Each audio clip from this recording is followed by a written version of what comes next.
All right, Mr. Noe, are you ready to proceed with Mr. Laharaga? I certainly am, Your Honor.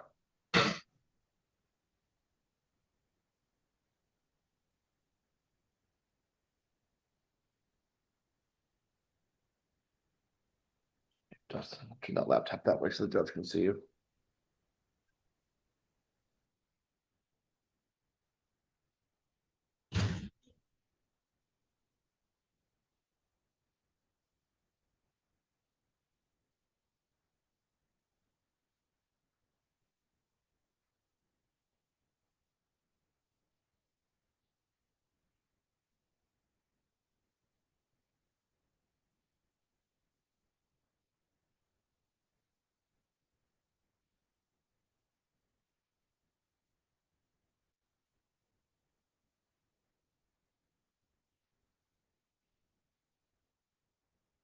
Okay, this is file 24-52016-PH.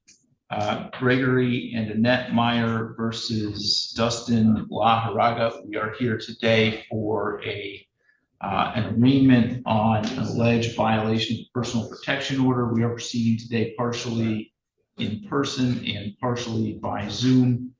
Sir, you are Greg Meyer. I am. And ma'am, you are Annette Meyer. I am. And Mr. Noe, do you want to place your appearance on the record? Yes, thank you, Your Honor. Charles Noe, appearing on behalf of and with the respondent, Dustin Laharaga. And sir, you are Dustin Jean Laharaga. Yes. Mr. Laharaga, you're before the court today on an order to show cause. The show cause alleges that you violated a valid personal protection order by continuing to make verbal threats and make inappropriate gestures toward the Myers, among other things. The maximum possible penalty for violating a personal protection order is up to 93 days in jail or up to $500 in fines. Do you understand that? Yes. You are entitled to be represented by an attorney, and if you can't afford an attorney, the court would appoint one for you at public expense. Obviously, Mr. Noe has made his appearance on this already. Mr. Noe, do you know how Mr. Laharaga would like to proceed with respect to the alleged violation? Your Honor, at this point, my client would stand mute and ask this meeting after the evidentiary hearing.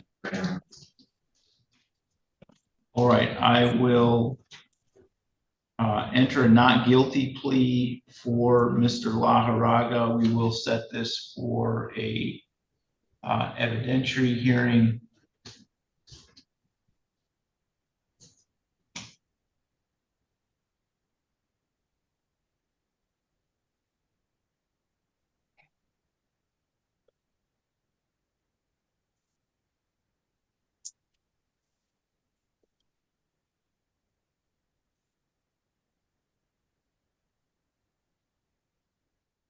Ms. Clark, we'll need, I think, an hour for an evidentiary hearing in this case.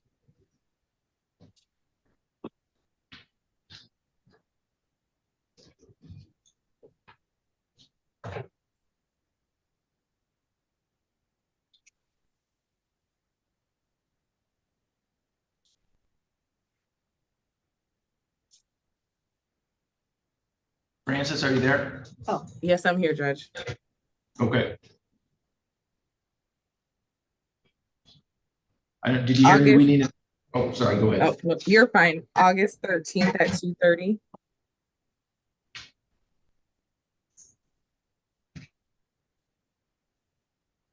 Mr. and Ms. Mike, do you have any issues with that date? No, we do not. Okay. Mr. Noe, are there any issues with that date? Yeah, Judge, I'm in a jury trial on that day for Judge Shea. August 26th at 9 a.m. My only concern with that, Your Honor, is that the current active PPO expires on August 28th. All right, so this wouldn't affect whether or not that is a violation, and you have an ability to request an extension by filing a motion. Okay. Judge, August 26th, I'm in a divorce trial all day with Judge Anzalone. starting at 9. August 27th at 2:30. That works.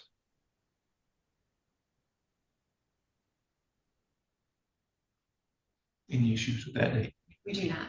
Okay, so we'll set it for August 27th at 2:30 PM. The court will issue a scheduling order with those dates and other important dates for witness list exchange and exhibit exchange that will be in that order. So when you receive it, please read it carefully and make sure you comply with it.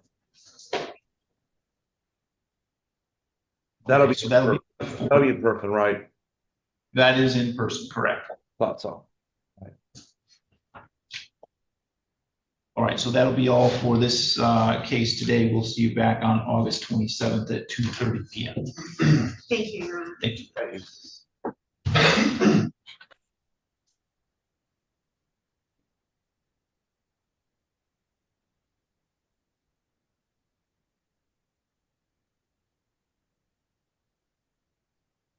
Okay, Ms. Underwood, are you ready to proceed with Mr. Scivoletto? Yes, Your Honor, thank you. This is file 25-22237-FH, People versus Jonathan Paul Scivoletto. We are here today for a pretrial conference in this case, and we are proceeding today by video conference. First, can I have the attorneys place their appearance on the record, beginning with Ms. Brenner? Good morning, Your Honor. Sarah Brenner, Assistant Attorney General for the People. Rhonda Underwood for Mr. Scivoletto this morning, Your Honor. Yeah, and Ms. Underwood, you know where we stand with Mr. Scivoletto's case today. Your Honor, Mr. Scivoletto is under an income withholding order. He is complying with that order. He continues to work and make payments. I've discussed with Ms. Brenner that he needs to step up the payments. He is working full-time, but it is not quite meeting enough for the arrearage. So Mr. Scivoletto is aware of that, Your Honor.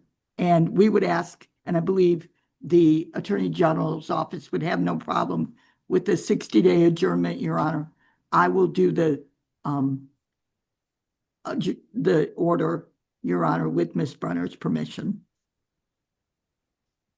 That's correct, Your Honor. He is making payments, but we're not hitting even his current obligations. So the arrearages are continuing to climb. So he either needs to find additional employment, look into getting his order modified, but we need to make forward progress. So I'm okay with adjourning to give him a chance to do that. But, you know, he does need to figure something out. And Mr. Scivoletto, you may, I'm sure you want to go to the front of the court and as soon as possible, schedule a review hearing. I've done that. I'm waiting on the hearing to come back. Okay, thank you. All right, we'll set that then for September 24th at 8:15 AM. Thank you, Your Honor. Thank you, Your Honor. September what, sir? September 24th Okay, at 8:15. You'll log in using all the same Zoom information that you used today. yes, sir. Thank you. Okay, so you can go ahead and log out then.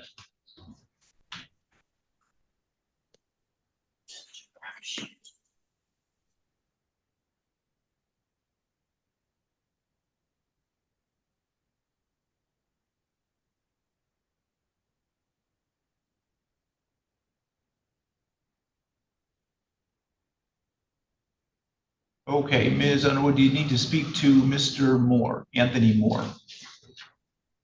Just very briefly, Your Honor.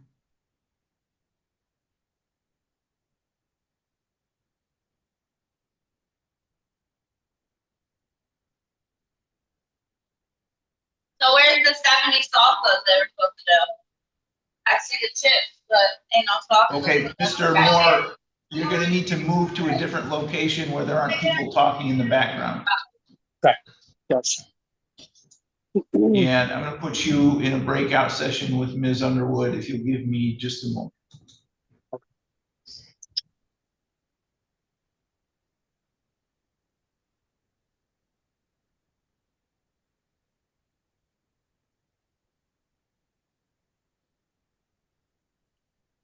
gotta be there.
Good morning, Mr. Glazer. Mr. Russell is here in the courtroom. Do you need to speak with him? Yes, I do. Okay.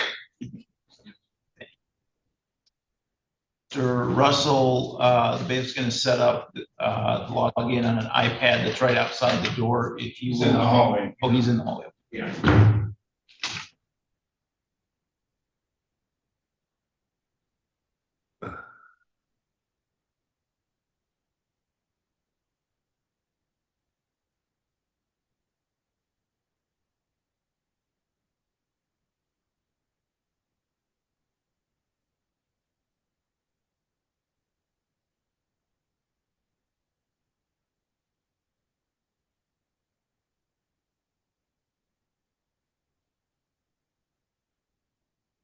Okay, this is file 20-19796-FH and 20-19849-FH, People versus Anthony Harris Moore. We are here today for a hearing on an alleged probation violation, and we are proceeding today by video conference. Ms. Underwood, would you like to place your appearance on the record? Rhonda do it for Mr. Moore this morning, Your Honor. At this time, I've spoken with Ms. Tolley and Mr. Moore. Mr. Moore had made $100 payment on Monday, Your Honor. He owes about another 300, I think. We would like, and I don't think Ms. Holly would object to a 2-month adjournment for him to get that completed, Your Honor.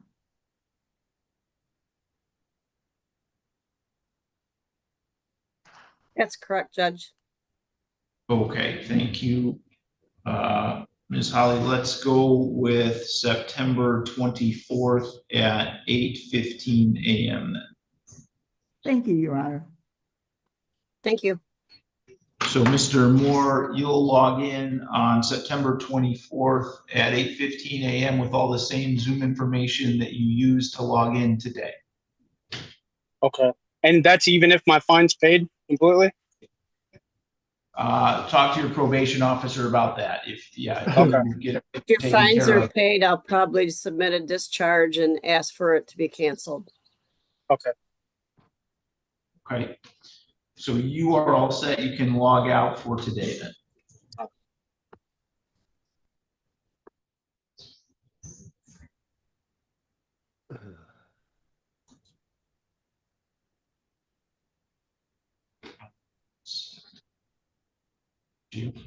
Joseph.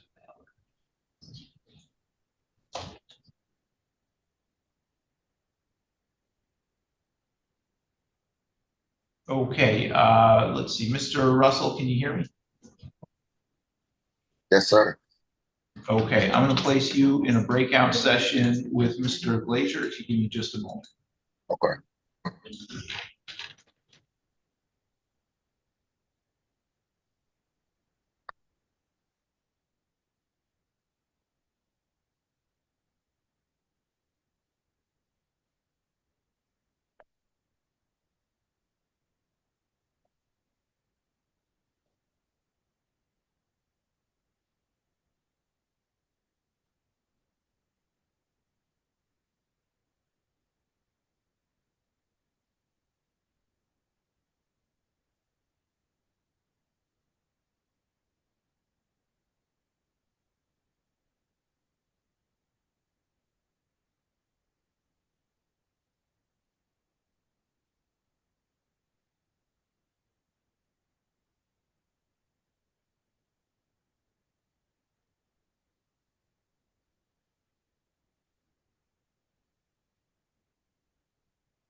Good morning, Mr. Monterez. Do you have Mr. Merritt with you at your office?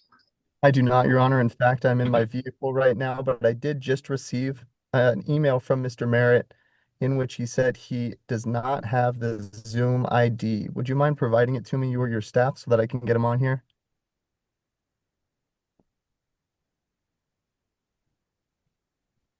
One second. Of course. Thank you so much.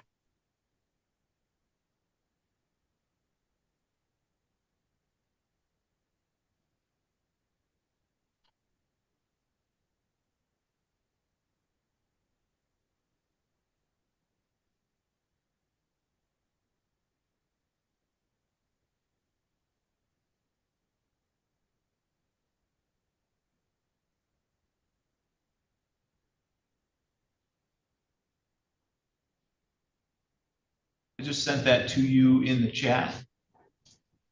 I received it, Your Honor. I'm going to shoot this over to him, and I'm going to give him a call to make sure he receives it. I anticipate he'll be on in the next 5 minutes. Okay, sounds good. Thank you, sir.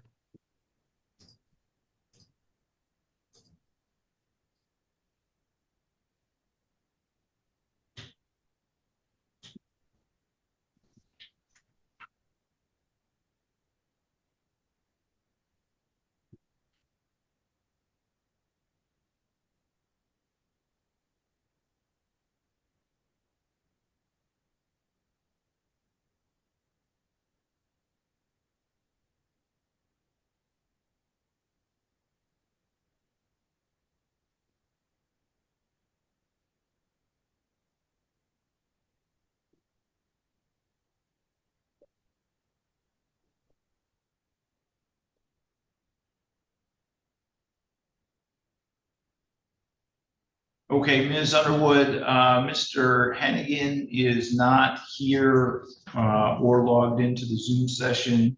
Ms. McClenny Vidalez is not here or logged into the Zoom session. Your Honor, Mr. Rodriguez is not here or logged into the Zoom session. Mr. Rodriguez. One moment, please. Your Honor, I tried to reach Mr. Hennigan. His number, I don't believe, worked. Ms. McCanny Vidalez, I have no knowledge as to where she is. I spoke with her recently.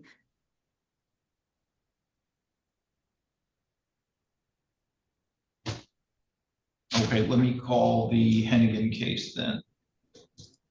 This is file 25-22289-FH, People versus Dewan Naray Hennigan. We are here today for a pretrial conference in this case, and we're proceeding today by video conference. First, can I have the attorneys place their appearances on the record, beginning with Ms. Brenner. Good morning, Your Honor. Sarah Brenner, Assistant Attorney General for the people. Rhonda Underwood for Mr. Hennigan, Your Honor.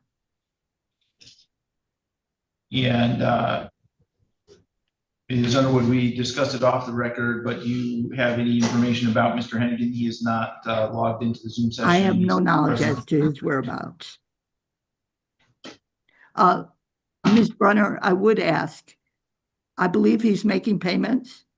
He posted his bond in May. He paid in June. He has not paid in July yet. So, Your Honor, I would ask for a bench warrant to be issued in 48 hours. Give Ms. Underwood the chance to try to reach out to him and get him to turn himself in.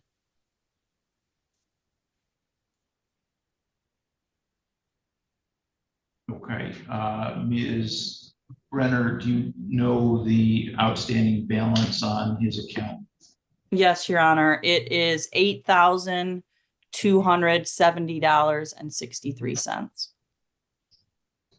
Okay, I will allow Mr. Hennigan the 48-hour grace period. It does look like this is the first failure to appear. If he does not contact the court or Ms. Underwood within 48 hours, I will issue a bench warrant for his arrest And I will set bond on that bench warrant in the amount of $8,270.63. Thank you, Your Honor. We'll prepare that. Okay, Ms. Underwood, do you need to speak to Mr. Ballard? I don't believe so, Your Honor.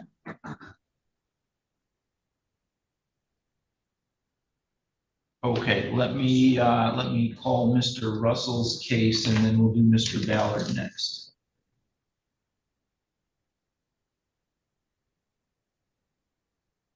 Mr. Russell, do you want to come forward to the podium, please? This is file. Oh, I'm sorry, we're having an issue with our recording. Okay. This is file 25-22184-FH, People versus El Shabazz Donnell Russell. We are here today for a pretrial conference in this case, and we are proceeding today by video conference and in person. First, going to have the attorneys place their appearance on the record, beginning with Ms. McClure. B.B. McClure, on behalf of the people. John Glazier on behalf of Mr. Russell. Okay, and sir, you are El Shabazz Donnell Russell? Yes, sir. All right, Mr. Glazier, where do we stand with Mr. Russell's case today? Your Honor, we want to set this for trial, I guess. Okay, and how much time do you think, Ms. McClure, that we will need for a trial in this case?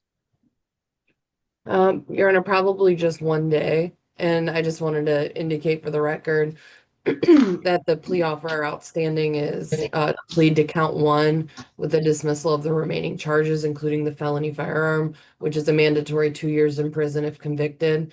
And in addition, there's an agreement to no Michigan Department of Corrections sentence. So with that, I just wanted Mr. Russell to know what was going to be expiring when this gets set for trial. Okay, Mr. Glazier, do you agree that one day would be sufficient? It'd probably go 2 days, counting instructions and jury selection and all that. A day and a half anyway, I would guess, but. All right, Ms. Clark, could we have a 2-day jury trial date, please? Yes, sir. We could do Thursday, October 2nd at 9 a.m. and then Friday, October 3rd at 9 a.m.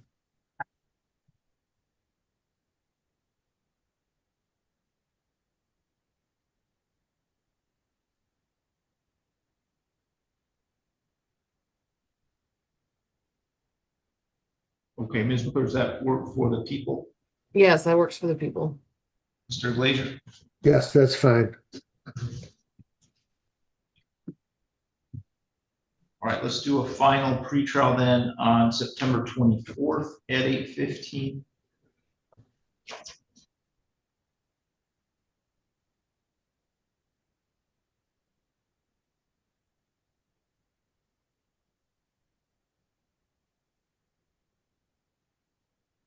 And the court will send out a scheduling order with those dates in it. Okay. Mr. Russell, you should come in and see me like next week and bring your ex-girlfriend with you. Okay? All right. Okay, All right, we are all set for today. so October and September. September 24th is your next pretrial. That's the next time you have to appear in court. Okay. Trial date is October 2nd. Okay. All right. Thank you, Your Honor. And John, if he does want to take that plea, just let us know. We can get it scheduled. All right.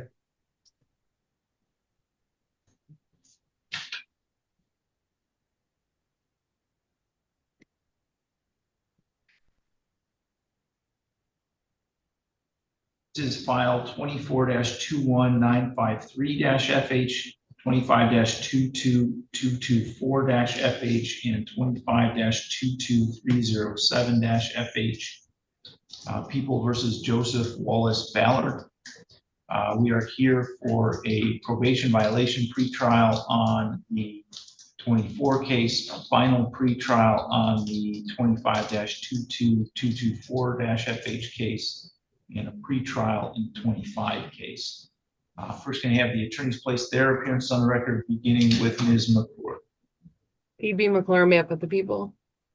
Rhonda Nuda, on behalf of Mr. Ballard, Your Honor, I believe the court is in the possession of a signed plea agreement and advice of rights for Mr. Ballard that he wishes to accept this morning, and he will also be pleading guilty to the violation, Your Honor.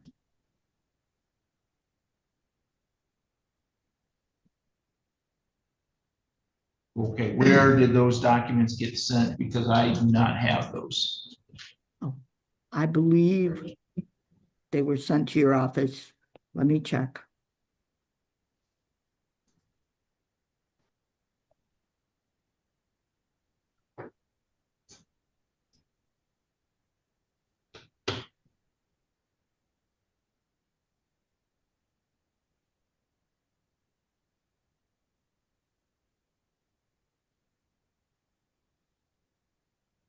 I believe your staff was going to get the advice of rights sent over to the jail, Your Honor, a couple days ago. And I believe we emailed the plea agreement.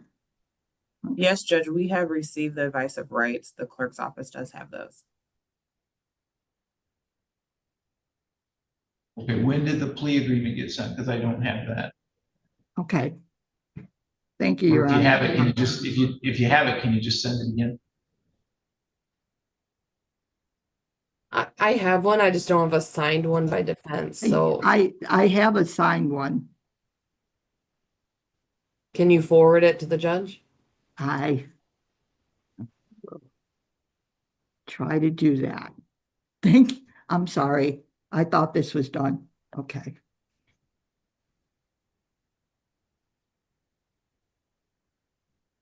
One moment.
Judge, did you finish your trial? We did just yesterday. You guys get a verdict, or you're still waiting for that? No, the jury came back yesterday with a verdict that's guilty. Is that Okay, yeah, that was a long trial. okay?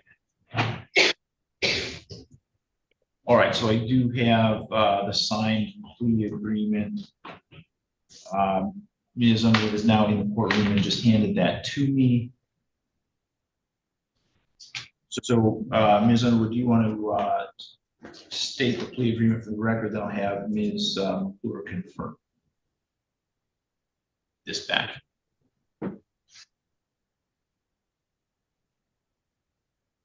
Ms. Underwood, do you want to state the plea agreement for the record? Do you need that? Thank you. Okay.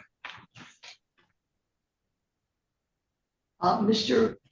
Ballard will be pleading guilty to the following. Count 2, fleeing and eluding third degree.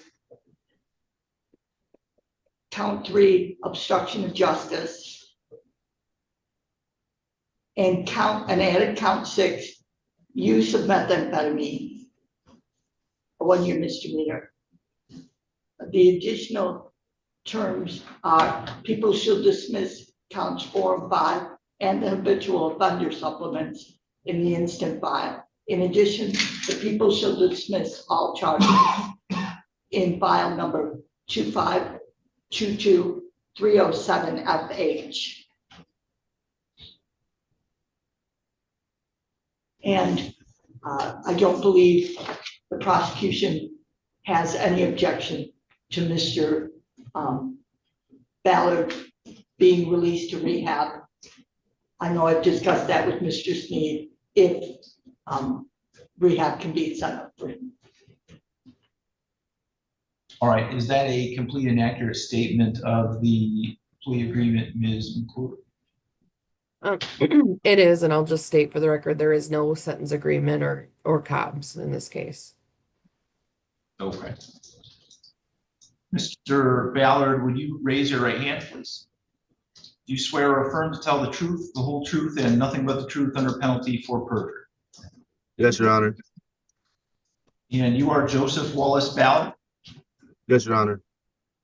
Mr. Ballard, you've heard the statement of your attorney and the prosecuting attorney. Is it your intention to plead guilty today in file 25-22224-FH to count 2 third-degree fleeing and eluding a police officer? Yes, Your Honor. Do you understand that the maximum possible penalty for that offense is up to 5 years in prison and or a $5,000 fine? Yes, Your Honor. Is it also your intention to plead guilty today to count 3, obstruction of justice? Yes, Your Honor. Do you understand the maximum possible penalty for that offense is up to 5 years in prison and or a $10,000 fine? Yes, Your Honor. And is it also your intention to plead guilty today to count 6, use of methamphetamine? Yes, Your Honor. Do you understand that the maximum possible penalty for that offense is up to 1 year in jail and or a $2,000 fine? Yes, Your Honor. Are you satisfied with Ms. Underwood and the advice that she's given? Yes, Your Honor. And let me ask also, is it your intention to plead guilty today in file 24-21953-FH to the probation violation? Yes, Your Honor. And in that case, do you understand that you had previously pled to carrying a concealed weapon and the maximum possible penalty for that offense up to 5 years in prison? Yes, Your Honor. And you had also pled guilty to assaulting, resisting, obstructing a police officer in that case, and the maximum possible penalty for that offense up to 2 years in prison. Yes, Your Honor. Is it also your intention to plead guilty today to the pending contempt you have in that case for failing to appear at the probation violation summons hearing? Yes, Your Honor. Neither the prosecutor, defendant, or anyone acting on the defendant's behalf has discussed a possible sentence with the court. Is that correct, Ms. McClure? It is, Your Honor. Ms. Underwood? Yes, Your Honor. Is that also your understanding, Mr. Ballard? Yes, Your Honor. If a guilty plea is accepted, there'll be no trial. That means you're giving up the rights that you would have at trial. I'm going to explain those rights to you now to make sure that you understand. You do have the right to a speedy public trial by jury. You could ask for a non-jury trial, and if the prosecutor and the court agreed, you could have a non-jury trial. You have the right to be presumed innocent until proven guilty beyond a reasonable doubt. You have the right to have the prosecuting attorney prove beyond a reasonable doubt that you are guilty, and you do not have to prove anything. You have the right to be present at your trial, to have the witnesses against you appear at your trial, and to ask those witnesses questions. You have the right to have the court order any witnesses you have for your defense to appear at your trial. You have the right to remain silent during your trial and not have that silence used against you. However, you also have the right to testify at your trial if you wanted to testify. Do you understand, Mr. Ballard, that if your pleas are accepted, you may be giving up the right to appeal issues that would otherwise be appealable if you were convicted at a trial? Yes, Your Honor. Do you understand that any appeal from the conviction and sentence pursuant to your plea would be by application for leave to appeal and not by right? Yes, Your Honor. If you are not a citizen of the United States of America, conviction of a crime can result in deportation, exclusion from admission to the United States of America, or denial of naturalization. Do you have any questions about any of those rights? No, Your Honor. Do you understand that you're giving those rights up? Yes, Your Honor. With respect to the probation violation, do you understand that you would have all of those same rights with the exception that it would be required that your guilt would have to be proven by a preponderance of evidence rather than beyond a reasonable doubt? Yes, Your Honor.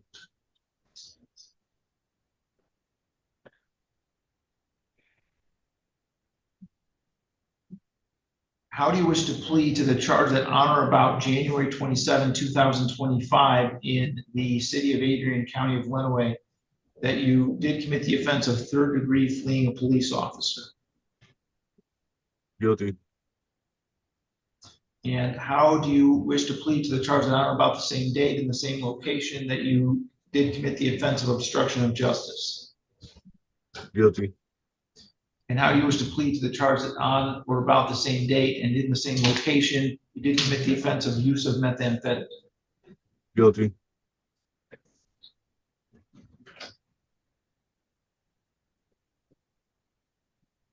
And how do you wish to plead to the charge that you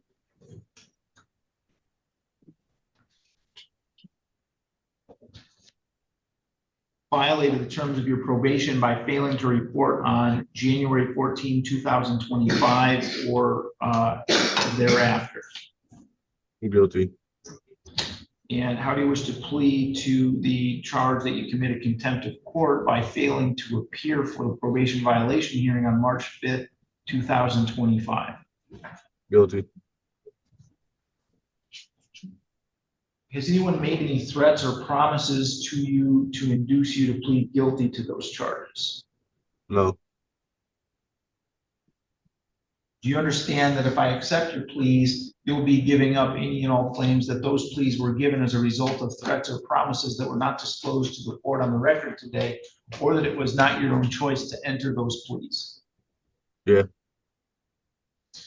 Is the prosecutor or defense counsel aware of any promises, threats, or inducements other than the plea bargain to induce Mr. Ballard to plead guilty today? None, Your Honor. None, Your Honor. At this point, Your Honor, could I go back and get in front of my screen so that I can take Mr. Ballard through the events? Okay, go ahead. Thank you.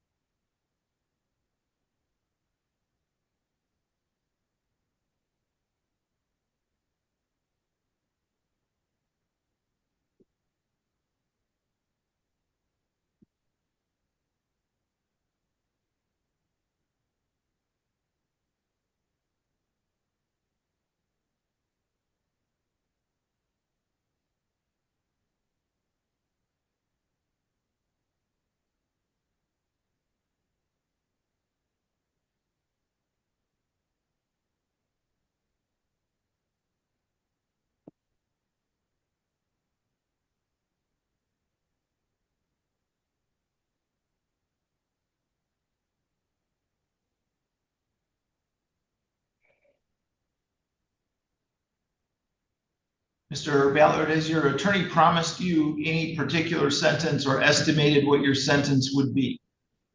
No. If your plea is accepted and you engage in misconduct, the court will not be bound by any sentencing agreement or evaluation. Misconduct includes but is not limited to absconding or failing to appear at sentencing, violating bond conditions, violating terms of any plea or sentence agreement, or otherwise failing to comply with an order of the court pending sentencing. Do you understand that? Yes, Your Honor. Is it your own choice to plead guilty today? Yes, Your Honor. Ms. Underwood, would you like to establish the factual basis? Thank you, Your Honor. Mr. Ballard, let me take you back to January 27, 2025. Were you in a vehicle in the city of Adrian, county of Lenawee, state of Michigan? Yes. And in that vehicle, did you possess the substance methamphetamine? Or did you use the substance, or sometime during that date, did you use the substance methamphetamine? Yes. And you know that that is an illegal substance, Yes. and you had no prescription for it. No.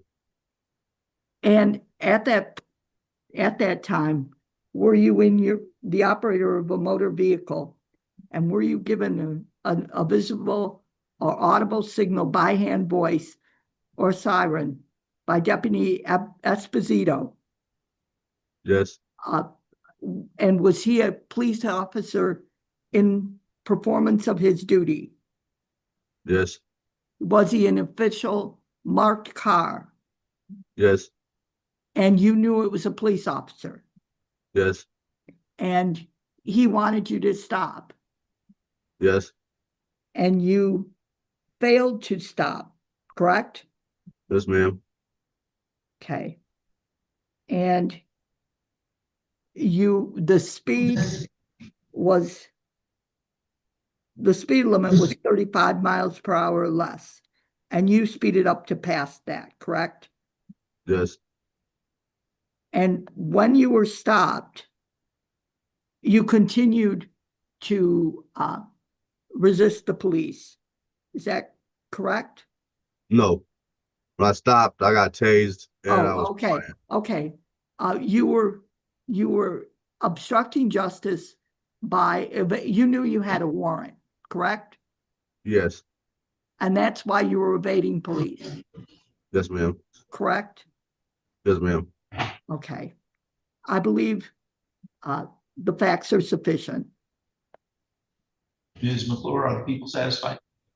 The only question I have is, do you agree that Deputy Esposito pulling you over was lawful? No, I don't think it was lawful. I turned 5 corners before he turned his sirens on. My tags and my plates were all legal. And after my 5th corner I turned, then he decided to flick his lights. Did your license plate come back to your name? No, I was in a company vehicle. Okay. And did you make any violation of the motor vehicle code? No. Then I don't know if we can accept the plea. If he's contesting that the stop wasn't lawful. Mr. Ballard.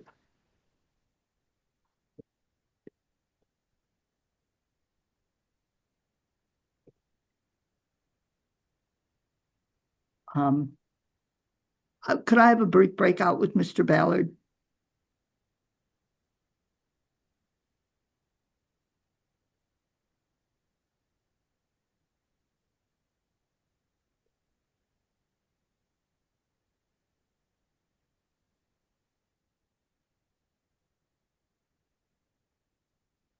Okay, Mr. Monterez, I do have Mr. Merritt here now. Are you ready to proceed with his case? I am, Your Honor, and I appreciate the court's patience. Okay.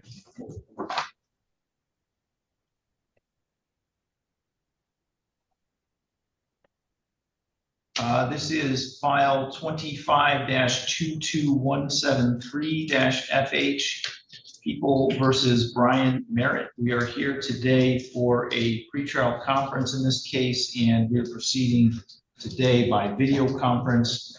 First, can I have the attorneys place their appearance on the record, beginning with Ms. McClure? PB McClure, map the people. Your Honor, Nicholas Monterez on behalf of Mr. Brian Merritt, who's present via Zoom this morning. All right, and Mr. Merritt, just going to send your request to unmute. And sir, you are Brian Merritt, correct? That's correct. Okay. Mr. Monterez, where do we stand with this case today?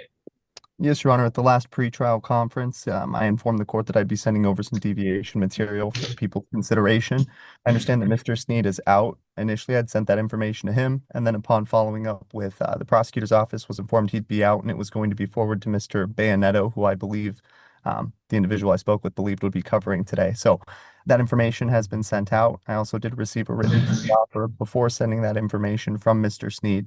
So at this point, I'd be asking if the people have had an opportunity to review that, or if it's needed to wait for Mr. Sneed to review in order to potentially have a resolution in this case. Okay, Ms. McClure, do you know where things stand in that regard? That's probably something Mr. Sneed's gonna have to review. I've not received anything to review for this morning. Your Honor, in that case, I would ask for a brief 1 to 2 week adjournment. I believe that Mr. Sneed's out of office email says that he'll be back on the 28th. So if that's He'll be back on the 1st. Oh, I apologize. On the 1st. So I would ask for some time for him to be able to review that. This doesn't seem like a case that's going to go to trial. I believe we'll have resolution. So I just need to give Mr. Sneed the time to look over the relevant information. Okay, let's go with August 27th at 8:15 a.m. if that date works. Works for defense, Your Honor. Okay, so August 27th at 8:15 a.m. and you can log in using all the same Zoom information that you used to log in today. Thank you, Your Honor. Mr. Merritt, I'm about to step into court physically. I'll give you a call when I get done there. All righty, thank you. Thank you, Your Honor. Thank you, Ms. McClure.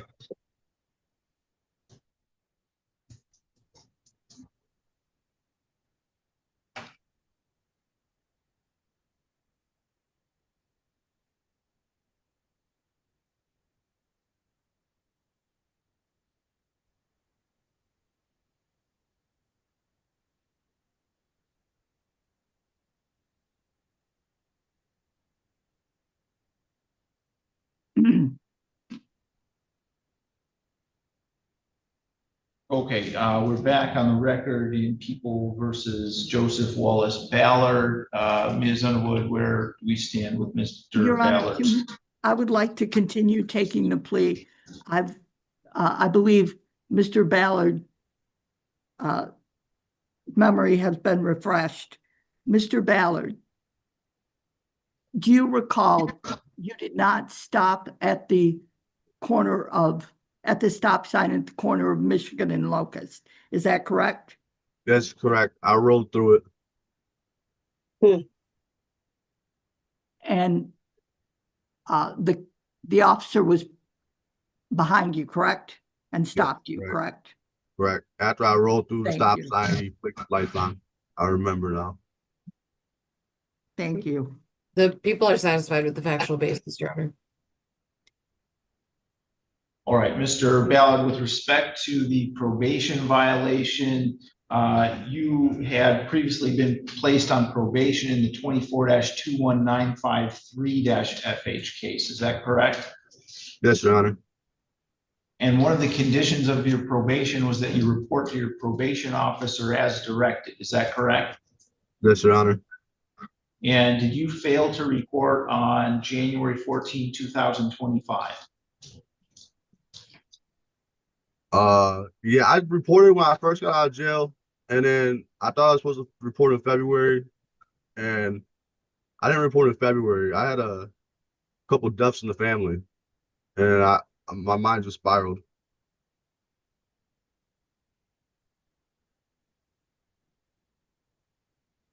I got out of jail December 29th, and I reported the following week, and then I wasn't aware I was supposed to report on the January 14th. I had a mix-up because I had downstairs probation and upstairs probation. The downstairs told me to report in February, so I thought I had to go see Joanne in February. All right. As a result of that failure to report on January 14th, the court sent out a summons for probation violation and set a hearing for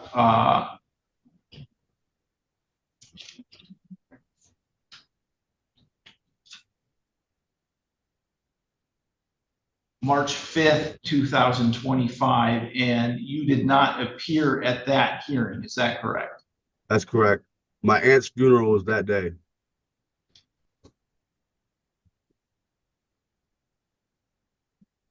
All right. Has the court complied with MCR 6.302 B, C, and D, Ms. McClure? It has, Your Honor. I will accept the pleas then. They've been given understandably, voluntarily, and accurately. Mr. Ballard has had full knowledge of his rights and he's had competent counsel. The court's not made any agreement regarding the possibility of a plea or sentence in this case with the prosecutor, defense attorney, defendant, or anyone acting in the interest of any of them. I will refer this matter to the probation department for a pre-sentence investigation and set sentencing for September 5th at 8:15 a.m. Mr. Ballard, someone from the probation department will be in touch with you to do a pre-sentence investigation interview. When you do that interview, please be truthful about these offenses and about your background. Yes, Your Honor. All right. Your Honor? Yes. Could we have a release to rehab provision added to Mr. Ballard's bond if we can get that done, Your Honor?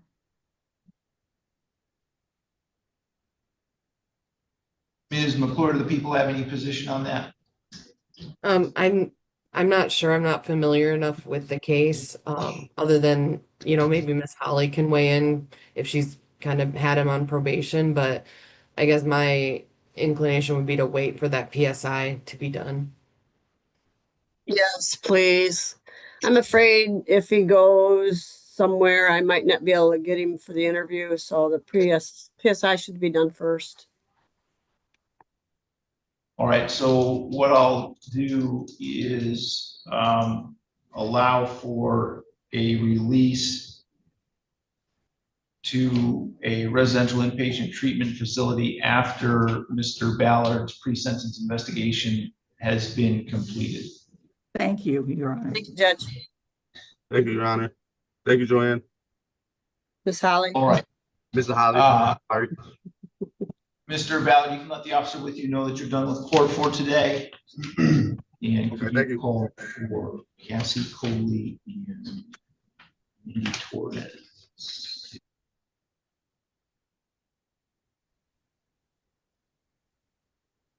Okay, Mr. Murphy, do you need to speak to Mr. West? I think we're ready to proceed on the record unless you want to talk to me. And Ms. Underwood, do you need to speak to Ms. Sanchez? Briefly with Ms. Sanchez, Your Honor, and I believe Mr. Dotson is also here. Oh, yeah, I don't okay. believe I need to speak to him. Okay. Let's do Mr. Dotson's case then, and then I'll have you speak to Ms. Sanchez. I will be right down, Your Honor. And Your Honor, I believe Rhonda said that Mr. Hennigan had logged on. We had previously done a bench warrant for him, but she said he was logging on. So okay, I've got one here. Let me see if that's.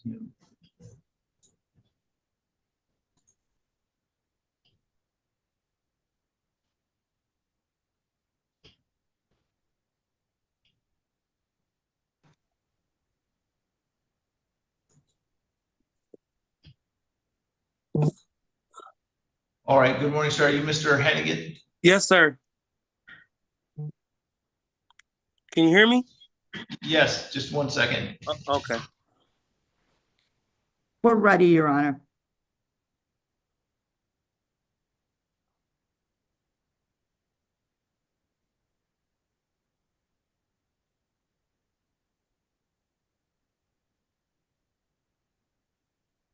Okay, this is file 25-22289-FH. We're back on the record in People versus Dewan Hennigan. Mr. Hennigan has now logged into the Zoom session. So, Ms. Underwood, where do we stand with Mr. Hennigan's case? Your Honor, Mr. Hennigan is making payments. He has not made July's payment yet. That's coming Friday. It'll be Okay, here Friday. Yep, this Friday. Okay, great. Mr. Hennigan, I'm just gonna ask you not to interrupt, please. I'm sorry. And so in discussing it with Ms. Brenner, we've agreed, Your Honor, to a 60-day adjournment, allowing Mr. Hennigan to keep making payments. And I will do this tip to adjourn order, Your Honor, with Ms. Brenner's permission. That's correct, Your Honor. So once we see that payment history, we'll be able to move forward with the delay of sentence plea. So I believe he's in good progress so far. Okay, so I'll adjourn it then to September 24th at 8:15 a.m. Thank you, Your Honor. Thank you, Your Honor. Thank you, Your Honor. Okay, Mr. Hennigan, your next date is September 24th at 8:15. You'll log in using all the same Zoom information that you used today. September 24th at 8:15. Correct. Thank you, sir. I will be there. I will use the same number, and I will see you September 24th at 8:15. Okay, thank you. Yep. Oh, what the fuck? All right, Mr. Hennigan, we can still hear that, and that's clearly not appropriate.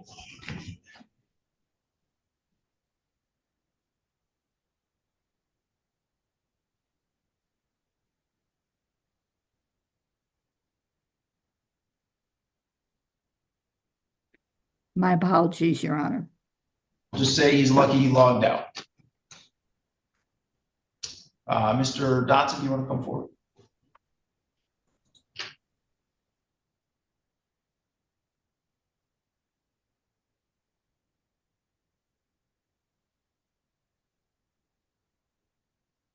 This is file 25-22227-FH People versus James Alfred Dotson. We are here today for a pretrial conference in this case. And we are proceeding today by video, partially by video conference and partially in person. First, let me ask the attorneys to place their appearance on record, beginning with Ms. McClure. Phoebe McClure, may I have the people?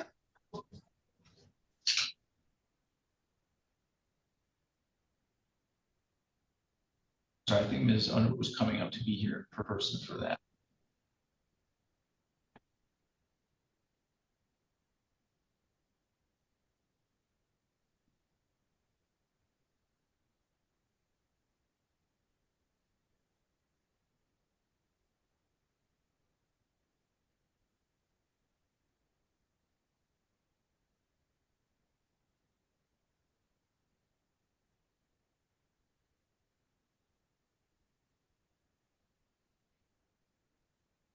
Thank you, Your Honor. So again, this is Ron Underwood, file. Mr. Dotson, Yeah, okay. this morning. All right, and Ms. Underwood, where do we stand with Mr. Dodson's case? I believe the court is in possession of a plea agreement and assigned advice of rights for Mr. Dotson, Your Honor. Okay, you want to state your understanding of the plea agreement for the record, and I'll ask Ms. McClure to confirm.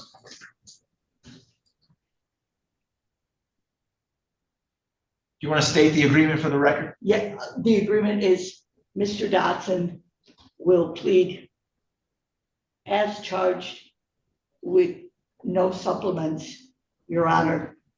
And there is a no upfront jail provision, I believe. Okay, Ms. McClure, is that a complete and accurate statement of the plea agreement? I don't see the no upfront jail on the plea form. I apologize, Your Honor. That's okay. The only other thing that's on the plea form is. I was thinking of the file. Can you guys hear me? Yes, go ahead. Okay. The only other thing on the plea form is that there would also be a dismissal of a district court file 242661 SM. But with that dismissal, the defendant would have to agree to pay $88.47 in restitution to Meyer. All right, Ms. Underwood, is that a complete and accurate statement? That is accurate, Your Honor. Mr. Dotson, would you raise your right hand?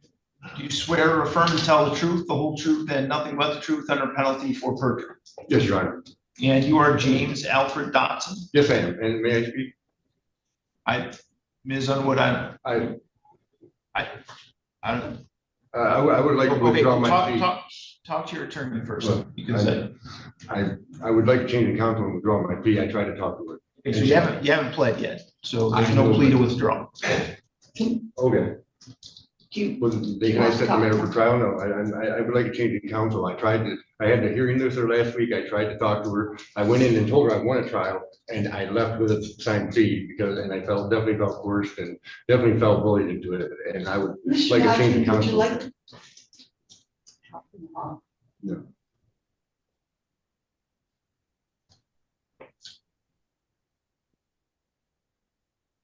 All right, it's clear that Mr. Dotson does not want to enter a plea this morning. There's also apparently issues between Mr. Dotson and his attorney with respect to that plea agreement.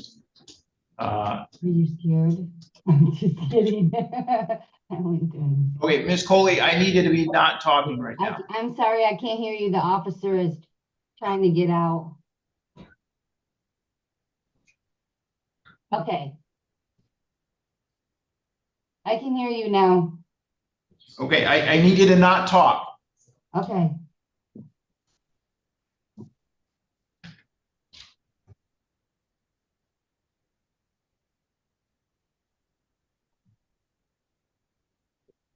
So, Mr. Dotson, you have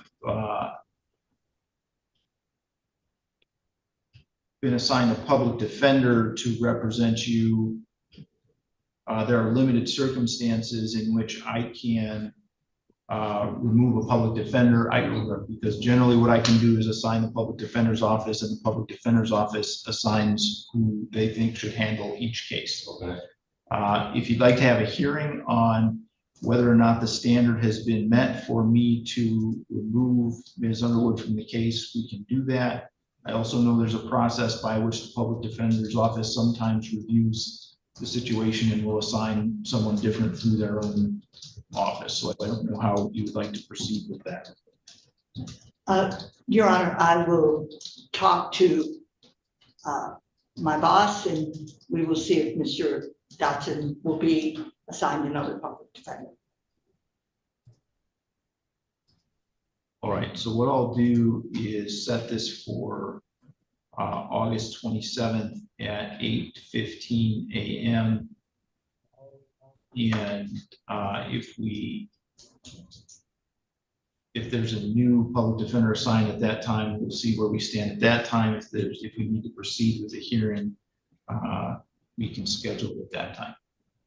Your Honor, can I provide my own counsel if I If can you afford it before have that? the ability to hire your own counsel, you're always welcome to do that. Okay, all right, thank you.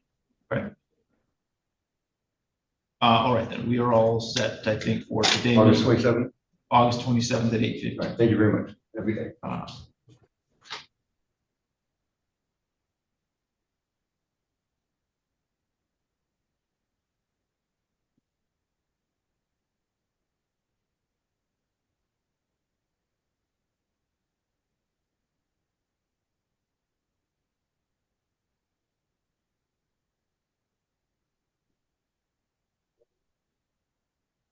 Okay, Ms. Underwood, do you need to speak to Ms. I'm just going to Sanchez? talk to Ms. Sanchez for a second, Your Honor. Okay, go ahead.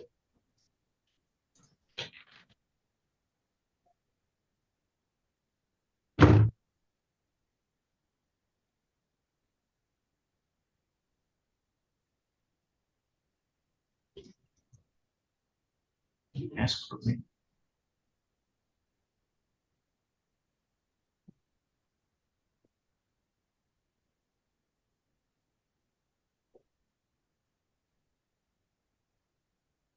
Mr. Glazier, do you need to speak to Mr. Torres?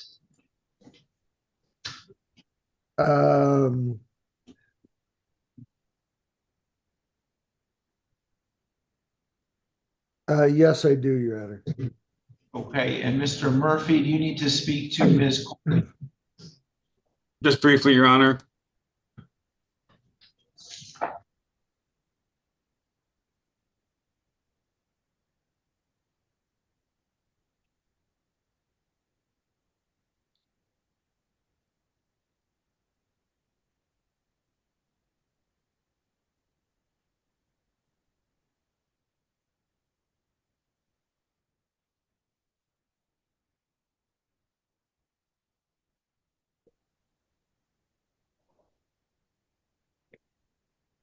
Okay, Ms. Sanchez, you want to come forward, please?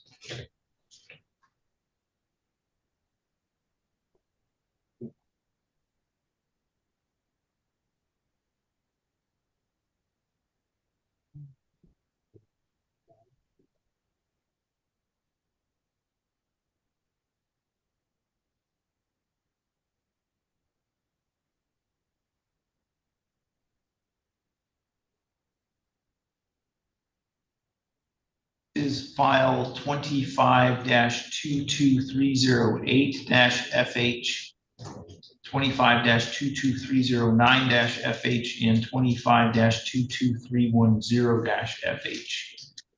The 308 case is set for a pretrial. It also has 3 pending contempt of courts from when it was in district court.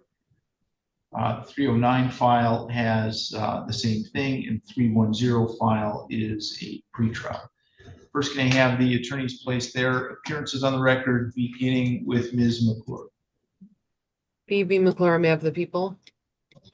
Ron Underwood on behalf of Mrs. Sanchez, Your Honor. And where do we stand with Ms. Sanchez's cases today? At this time, Your Honor, Mrs. Sanchez is going to accept the offer of the prosecution. Ms. Sanchez will plead guilty to count 1 in 2522309-FH as charged. There will be no upfront jail. All remaining counts will be dismissed.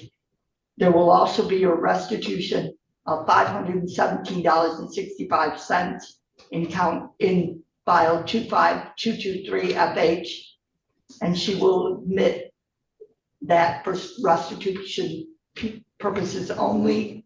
And I have signed copies of a plea agreement and an advice of rights for the court. Okay.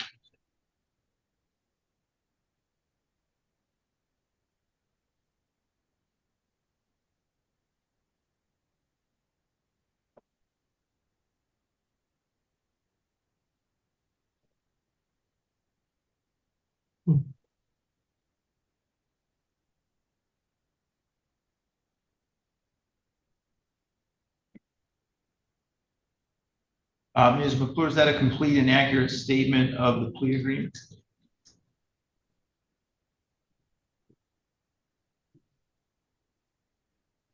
So there's 3 files. Is that correct, Judge? Yes. So I only see 2 acknowledged on the plea form. I don't know what's happening with the 3rd file. Sorry, this is Mr. Banetto's case.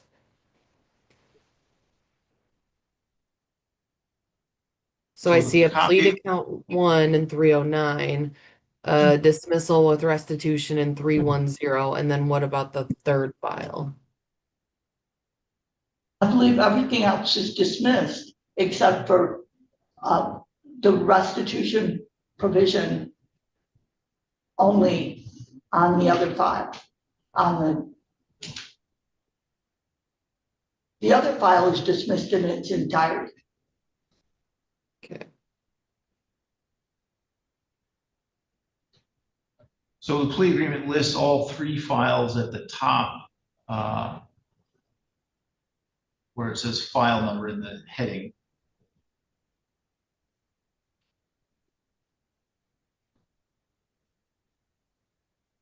Okay, that must be what he meant by dismiss all remaining counts. I just took that to mean in file 309, but there are no other counts in 309.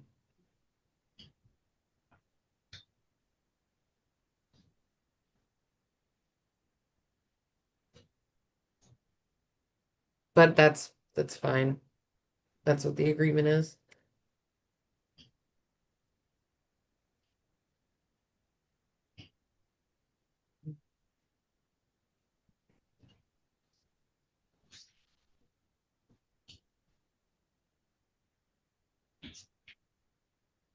All right, Ms. Sanchez, would you raise your right hand? Do you swear or affirm to tell the truth, the whole truth, and nothing but the truth under penalty for perjury? I do, Your Honor. And you are Betty Nicole Sanchez? Yes, Your Honor. Ms. Sanchez, you've heard the statement of your attorney and the prosecuting attorney. Is it your intention to plead guilty today to count 1 in file 25-22309-FH, possession of fentanyl of less than 25 grams? Yes. You understand that the maximum possible penalty for that offense is up to 4 years in prison and or a $25,000 fine. Yes. Is it also your intention to plead guilty today to the contempt charge for failing to appear on January 19th, 2023 in district court? Yes. Is it also your intention to plead guilty today to the contempt charge for failing to appear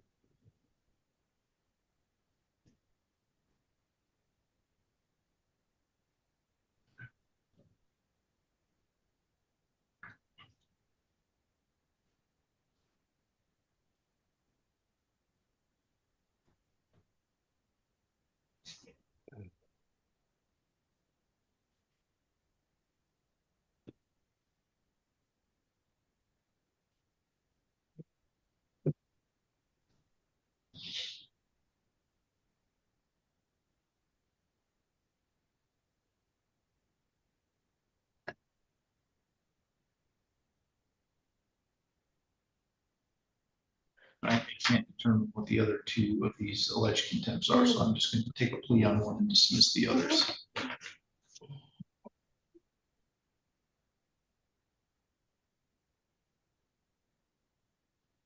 Do you understand that the maximum possible penalty for contempt of court is up to 93 days in jail or $7,500 in fines? Yes.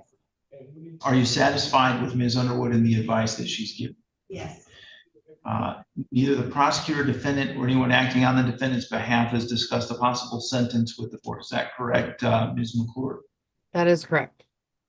Ms. Underwood? That's correct, Your Honor. Is that also your understanding, Ms. Sanchez? Yes. If a guilty plea is accepted, there'll be no trial. That means you're giving up the rights that you would have had at trial. I'm going to explain those to you now to make sure that you have the right to a speedy public trial by jury. You could ask for a non-jury trial, and if the prosecutor and the court agreed, you could have a non-jury trial. You have the right to be presumed innocent until proven guilty beyond a reasonable doubt. You have the right to have the prosecuting attorney prove beyond a reasonable doubt that you are guilty, and you do not have to prove anything. You have the right to be present at your trial and have the witnesses against you appear at your trial and to ask those witnesses questions.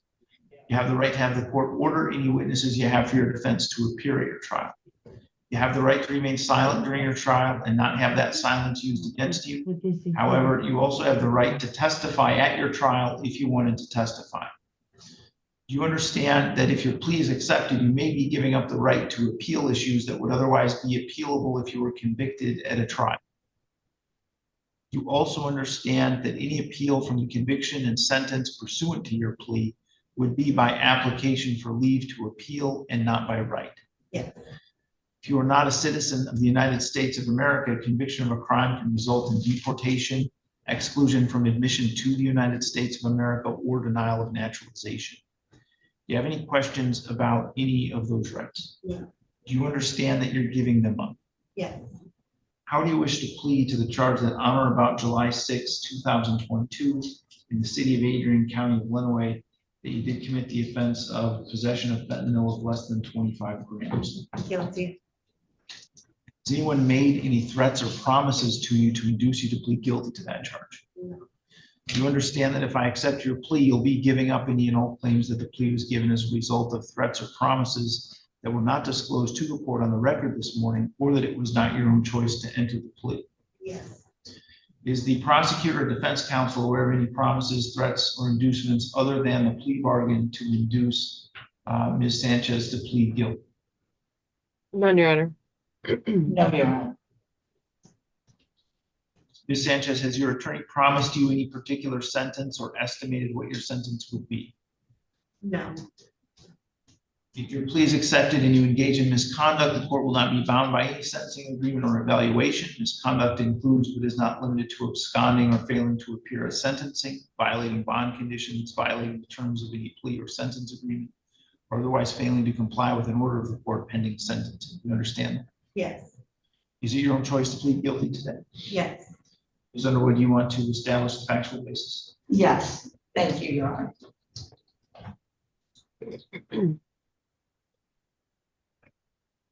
Ms. Sanchez.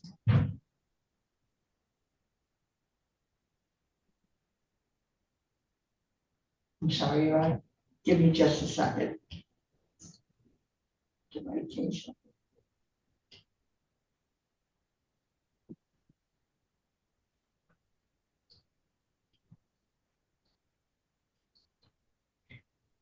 Back on July 6, 2022, were you in the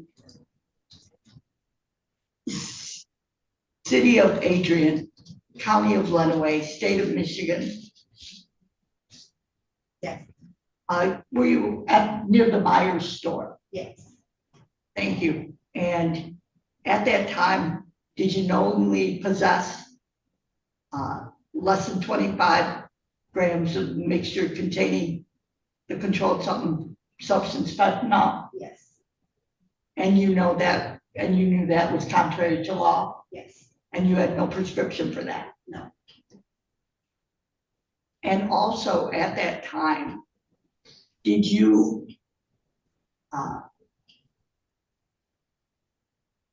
take some things from Meyer? Yes. And did those have a value of $516, I believe? One moment. 516 of the restitution for the other case. Then it wasn't worth 516. The plea agreement says the restitution is. That's for the other charge. Oh, yeah, that's not for the stuff from okay. Myers. Okay. Well, on the date and time listed for that charge. Yes. Did the restitution, did you take property? Yes. And you took it from a store being open for business? Well, yes. Yeah. Okay. And the restitution value is $560? Yes. Thank you.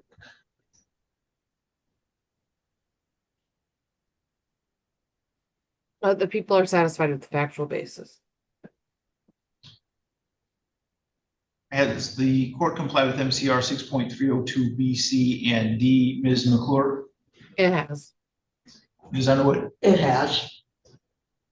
All right, I will accept the plea then. It's been given understandably, voluntarily, and accurately. Ms. Sanchez has had full knowledge of her rights. She's had competent counsel.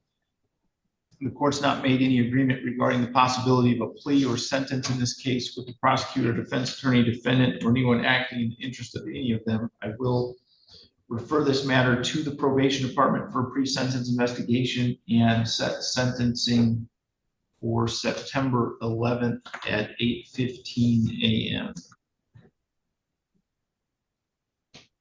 Ms. Sanchez, someone from the probation department will be in touch with you to do a pre-sentence investigation interview.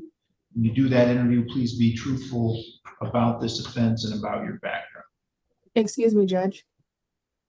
The next sentencing date would be September 18th. You're off on September 11th. No, I'm sorry, so it'll be September 18th.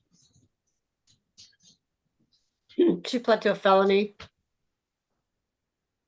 Correct. She's gonna need to go across the hall. Okay. Hey, Ms. Sanchez, I'm going to meet you in the hallway so we can set you up with those drug screens until you're sentencing, okay? Okay.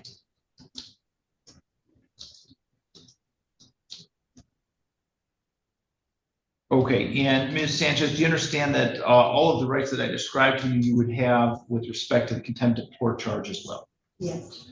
And how do you want to plead to the contempt of court for failing to appear on January 19th, 2023 at the probable cause conference? Guilty. All right, I will accept that plea as well. We'll set the sentencing for the same day. Thank you.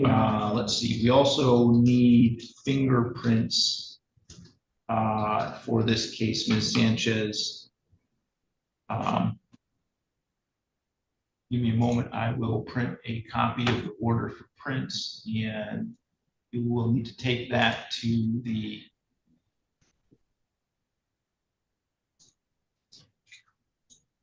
Adrian Police Department and have your fingerprints taken.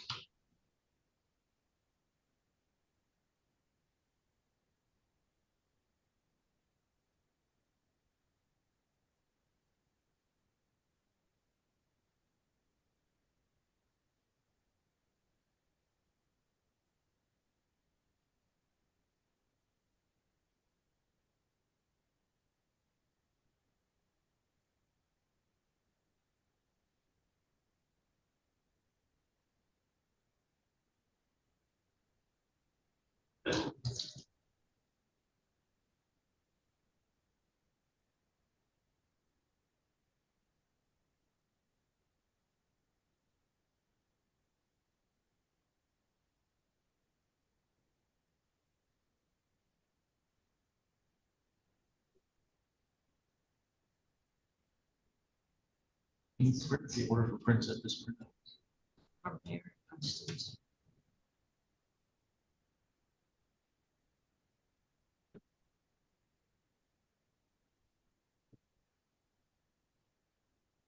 You change your mind.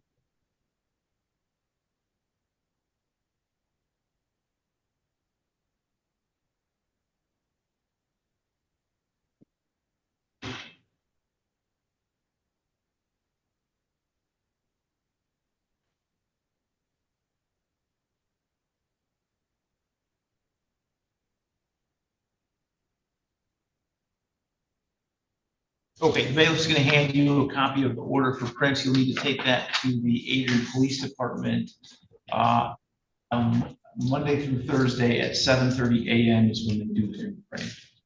At 7:30 a.m.? Yeah. Okay. And you will need to step across the hall to the probation department. They will have some information to give you about your pre-sentence investigation. Anything else we need to address today, Ms. or Ms. Underwood? No, thank you. Okay, we're all set.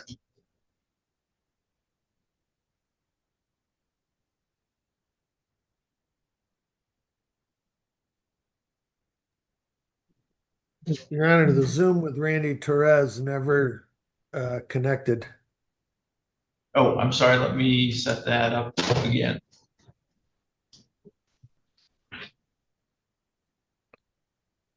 Rhonda, are we ready to do the bench warrant on McClenny? That's fine.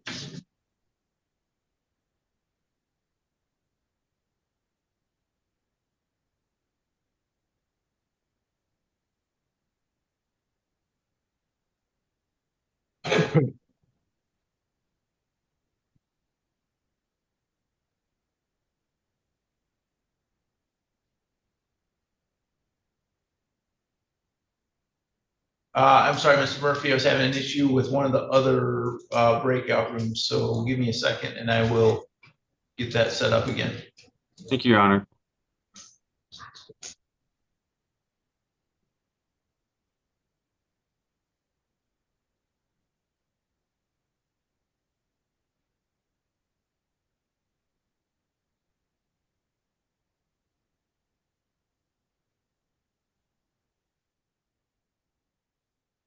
All right, Mr. Torres, there should be something on your screen asking you to join a breakout session. Go ahead and click join.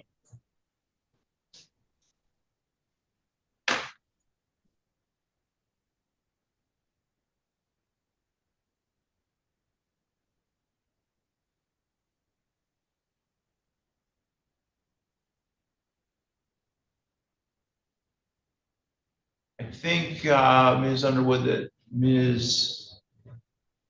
McClenny Dallas is here by Zoom. That didn't work again, Your Honor. Yeah, Mr. Torres, can you hear me? Yes, sir. I hit the button, but it don't do nothing. Okay, can you call the jail until getting to the breakout session? All right, 1 second, Mr. Glazier will. All right. He just figured it out, so give me a second. All right.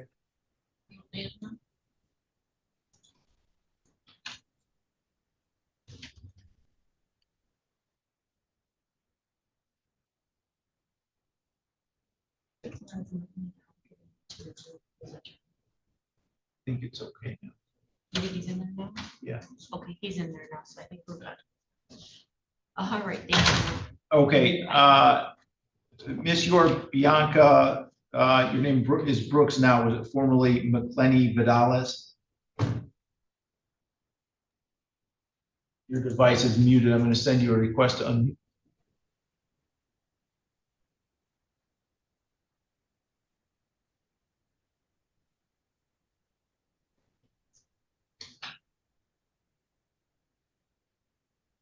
Ms. Brooks, I need you to unmute your device. So tap your screen. You should see a microphone with a red slash through it, and then tap on that to unmute.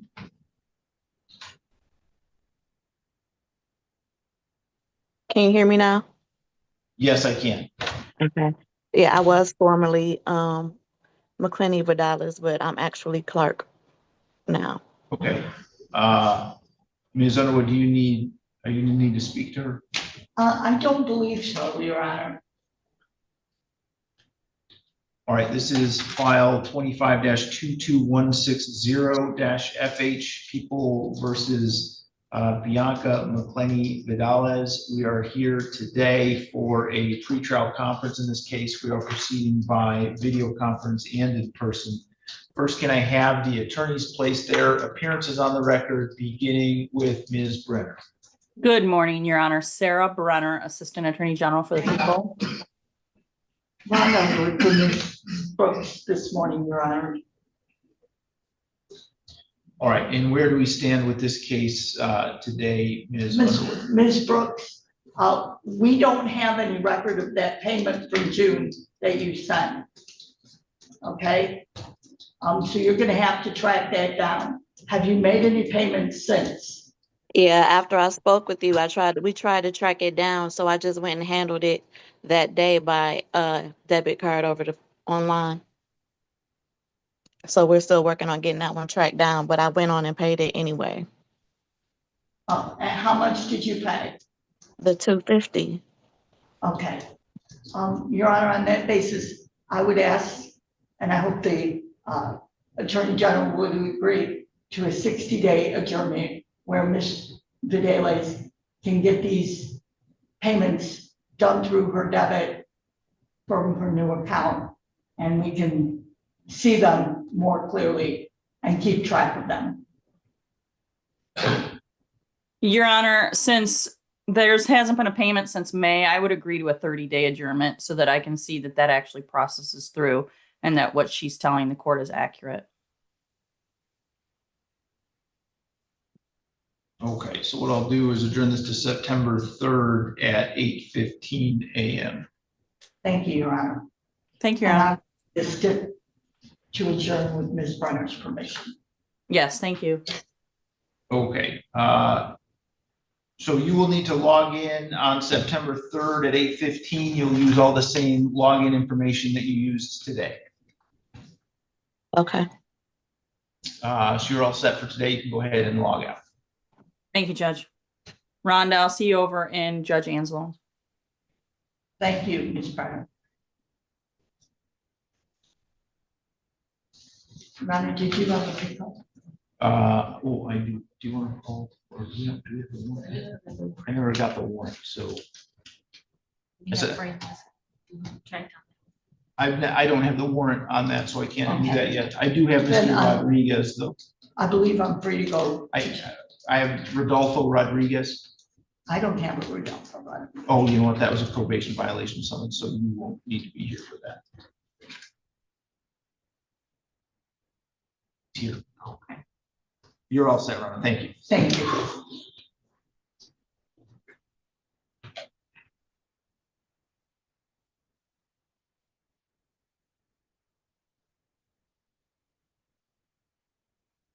This is file 21-20651-FH, People versus Rodolfo Rodriguez. We are here today for a hearing on requesting summons for probation violation. We are proceeding in person. The courtroom also has a Zoom session running.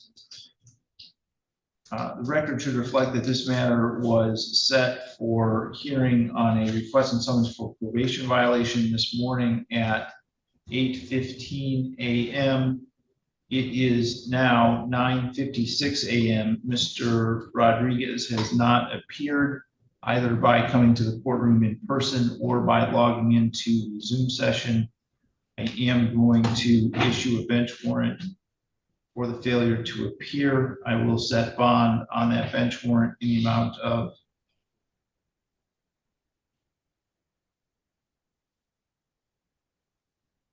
$1,203.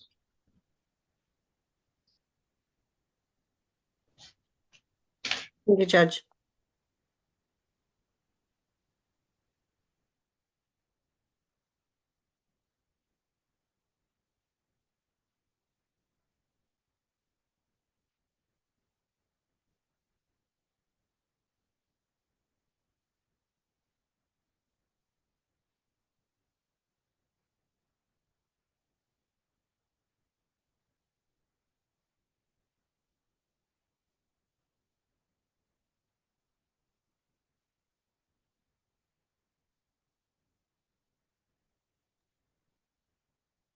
Judge, I was on the phone with Mr. Glazier. Did you need me at all, or did you call a case? I'm sorry. No, I have not called any. Okay. Well, yeah, no, I haven't called anything that you were needed for. Okay, thanks. Okay, Mr. Murphy, are you ready to proceed with Ms. Coley's case? Yes, Your Honor. This is file 25-22120-FH People versus Cassie Lynn Coley. We are here today for a pretrial hearing as well as a hearings on contempt of court charges in that file. We are proceeding today by video conference. First, I have the attorneys place their appearances on the record, beginning with Ms. McClure. Phoebe McClure, map the people. Matthew Murphy, appearing on behalf of Ms. Coley. And Mr. Murphy, where do we stand with Ms. Coley's case today?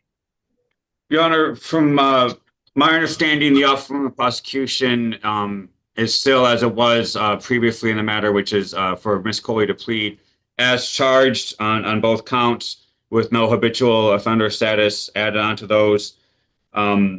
Ms. Coley has indicated she doesn't want to take that offer. I'm asking the court to consider, well, I do understand the case has been pending for a bit of time, but I've been trying to get some communication. Unfortunately, Ms. Coley has obviously failed to appear and been out of communication with myself for a bit. And again, I was trying to get understanding from Mr. Sneed if he was intending to add any charge for absconding or for issue with the electronic monitoring device. So I didn't want to set a trial right now. However, I do understand the case has been pending for a while, but I was asking the court just to consider allowing us to do one more pretrial just for a chance for Mr. Sneed to come back from vacation and for me to have a conversation with them about their intention. However, if the court was intending, did want to set a trial, I think a jury trial would only take one day. But again, I was asking just for one more pretrial and then possibly to ask the court to consider releasing Ms. Coley to an inpatient facility while on bond. If we could address that after the court sets the pretrial date.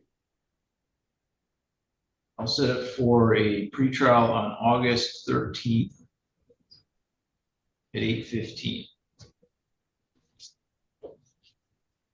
My office do a stipulation order for August 13th at 8:15, Your Honor. And if I may, Your Honor, may further, I wanted to argue just briefly more about allowing the court or the court allowing Ms. Coley's release to an inpatient. Obviously, as the court can see in the record, she has missed court dates, and the underlying charge, you can see it's a retail fraud and an R&O. I believe Ms. Coley's criminal behavior as well as her failure to appear stem from an addiction issue that she's trying to deal with, that she's been dealing with for some time. And as such, we'd ask the court to consider releasing her to an inpatient facility. Obviously, the court knows that we can facilitate that along with the help of Mr. Coast or help assist Mr. Coast in trying to facilitate that. I think that might be beneficial for Ms. Coley in addressing the underlying issues that have stemming this criminal behavior. So we'd ask the court to consider that at this time. Again, we do understand there is obviously issues with failure to appear, but we believe that's stemming from the substance abuse issue.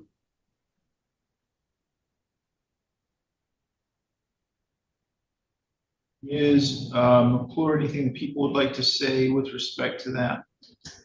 Yes, Your Honor. As it relates to the bond request, I would just indicate that Miss Coley had absconded for almost 2 years on these charges. And then when given a chance on tether, she did cut off the tether. I don't think she's given us any indication that if placed in an inpatient facility that she would remain there. I think it's likely she would leave in violation of court's orders, just given her history of failing to appear and absconding. As it relates to the pending case and putting it out for pretrial, I'll indicate that the offer from Mr. Sneed at this time is to plead to an attempt retail fraud first and an RNO, and then also plead to her retail fraud second, with restitution on both files. There has been no request from law enforcement for her to be charged with absconding or with removing the tether. But certainly Mr. Sneed can speak with Mr. Murphy about that if he's intending to seek that. But law enforcement has not submitted for that. Thank you for that update, Ms. McClure. Thank you. Okay, it looks like Ms. Coley had 3 failures to appear where bench warrants were issued while this case was pending in district court. In addition to that, she's had 2 failures to appear while the case was pending in circuit court, and a bench warrant for cutting off the tether. I don't think under those circumstances I can modify bond to allow for a release. There just isn't a history here that would suggest that if she was released, she's likely to appear for her court hearings. So I think the situation needs to remain the same until we have this resolved. And once resolved, it does appear that probably treatment is appropriate, but I just don't have any confidence that that's going to happen.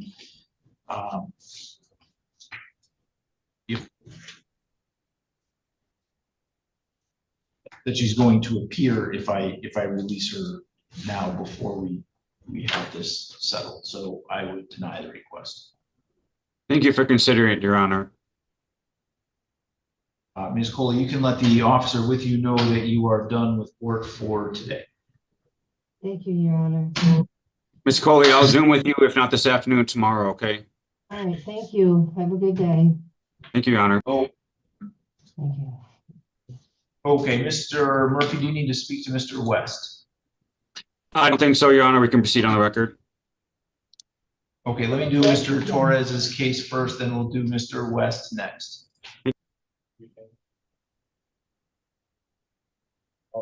This is file 25-22298-FH and 25-22299-FH, People versus Randy Torres. We are here today for pretrial conferences. In both of those cases, we're proceeding by video conference. First, I have the attorneys place their appearances on the record, beginning with Ms. McClure. V. McClure, may I have the people?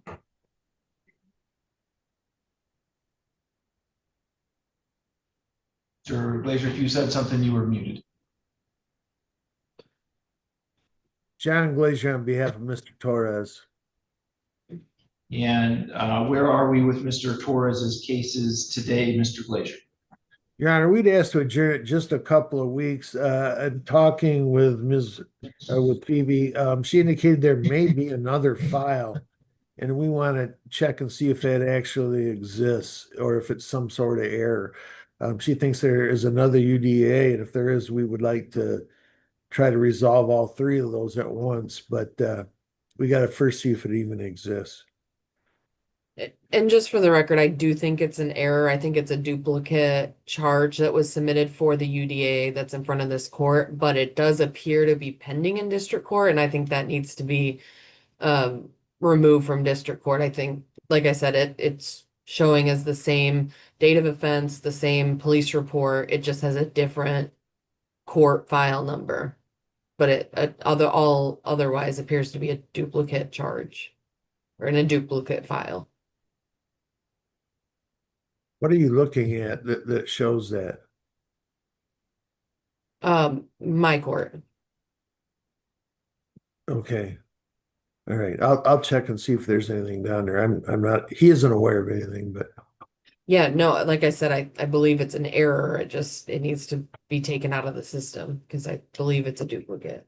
all right. So I can adjourn this to August 27th at 8:15. Mr. Glazer, could you do the stipulation in order for adjournment? Yes, Your Honor. Is there anything else that we need to address today? No, Your Honor. Nothing on behalf of the people. Okay, Mr. Torres, you can let the officer with you know that you're done with court for today. Yes, sir.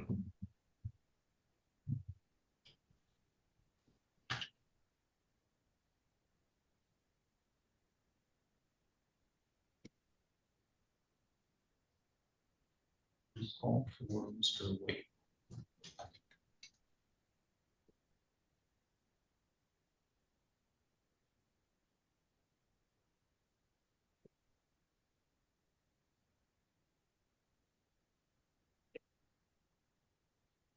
Okay, this is file 20-20069-FH in, I'm sorry, Wendell West.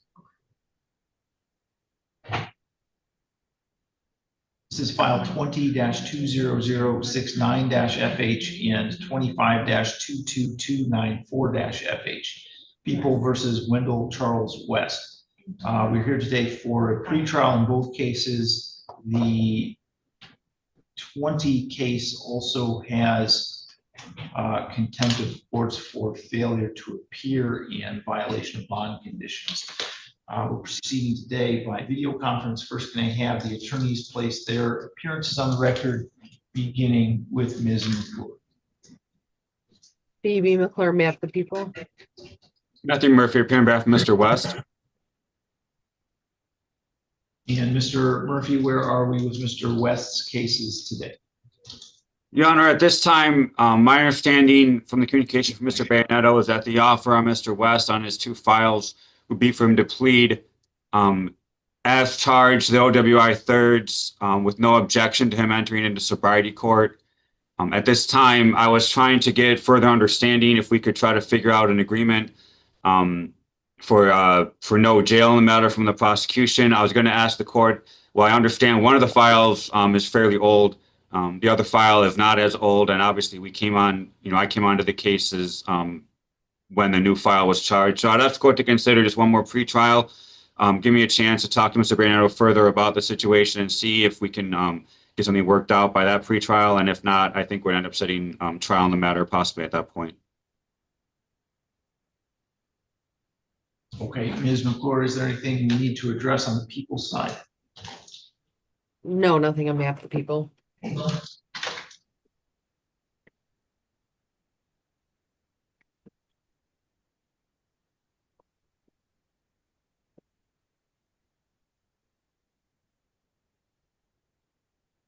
I'll set this then for September 3rd at 8:15.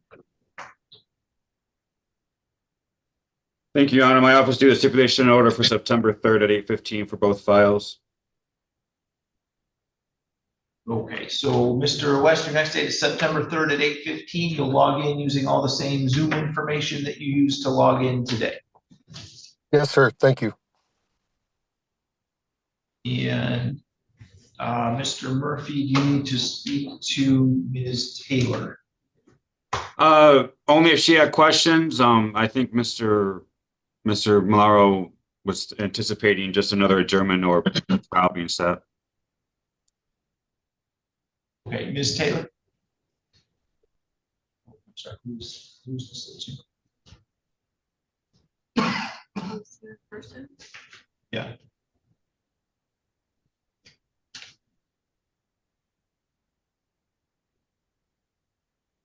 They're here. Judge, I don't know if you actually need to call the case for Miss Taylor or not.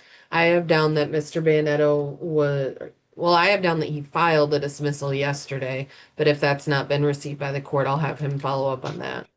Oh, okay. Well, let me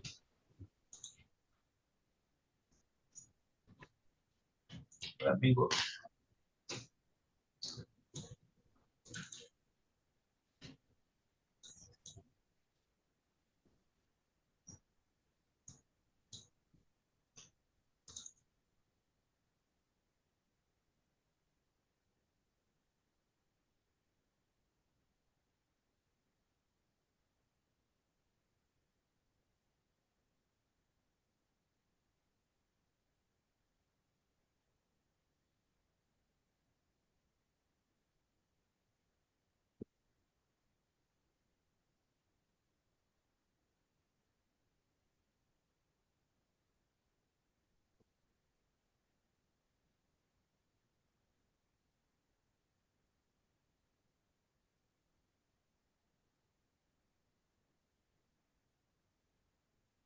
Okay, I don't see it in the computer system yet, but I'll look for that up here. If it's been filed, we'll get that taken care of.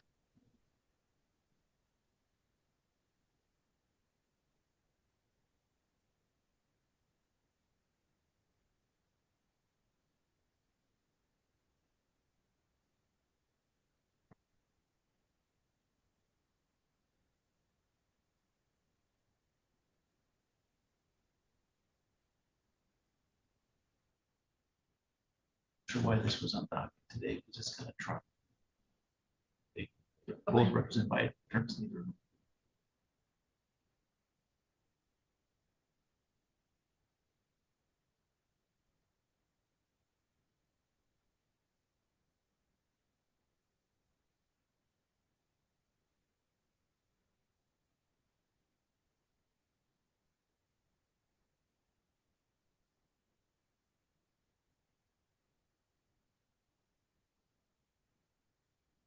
Okay,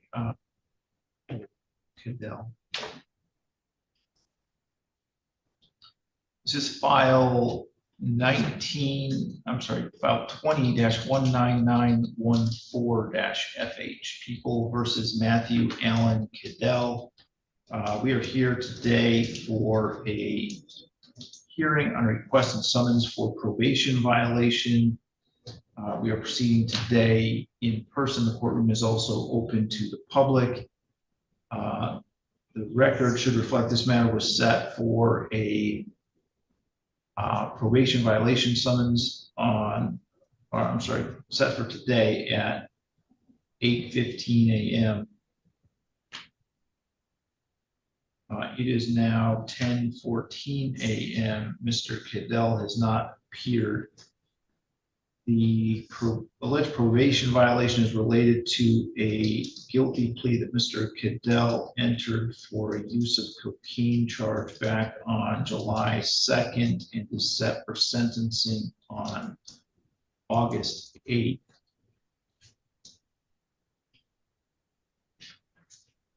Judge, is this Matthew Cadell? It is. Okay, and I just spoke to him this morning.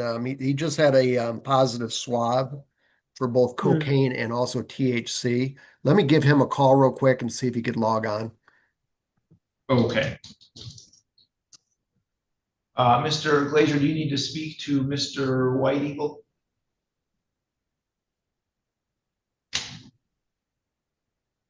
Yes, Your Honor. It says Okay. it's on Ann's loans. Okay, thanks. Bye.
Judge, I did speak with Mr. Cadell. He's going to log in right now.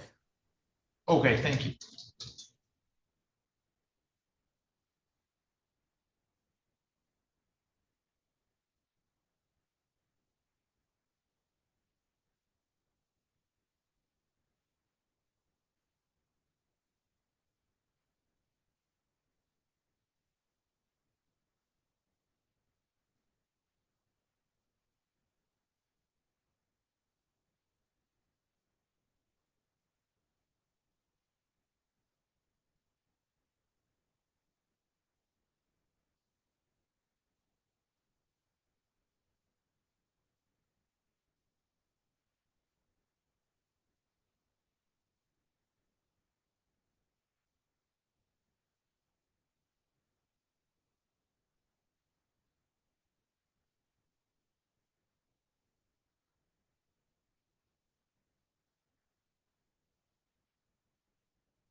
Mr. Glazer, are you back from that breakout session or did you not Yeah, get there yeah. yet? Yes, I am, Your Honor. Sorry about that. I apologize. Yeah.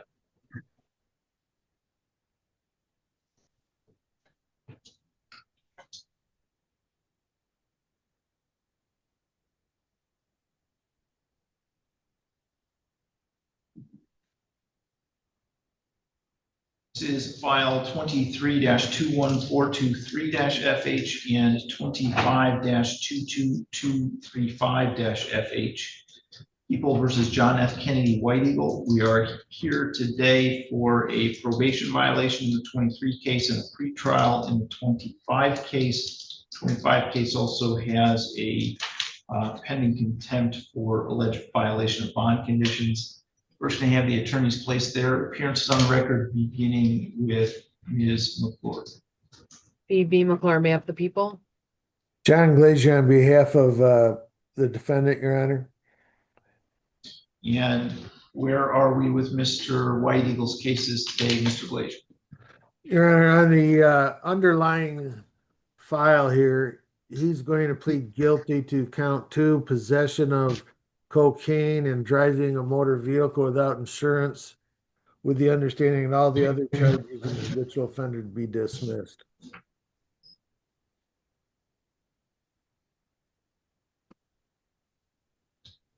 So that was 1 and 3. 1 or 2 and 3, I think. 2 and 3, I'm sorry. Yeah, 2 and 3.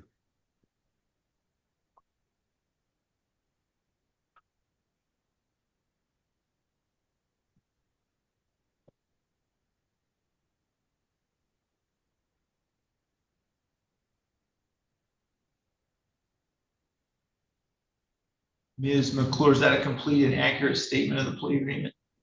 It is, Your Honor. All right. Could you call the jail and have them take him advice of rights? Do we have a signed advice of rights form, Mr. Glazier? Not that I know of. He's been in jail. All right. We're having the jail take one to him in that booth for review and signature. There's also a plea form dated July 8th of this year. I don't know if he needs to sign that or not. For him to sign. Thank you so much. Bye.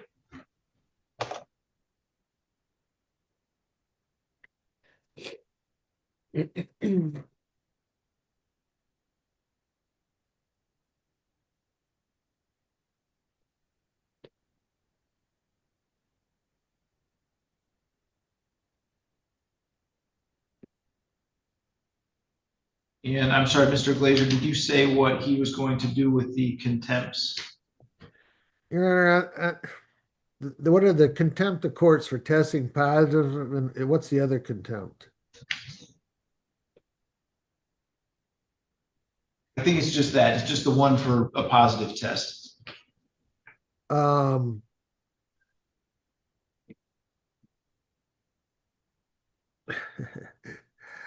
It's kind of an odd situation, Your Honor. I know that it was for testing positive.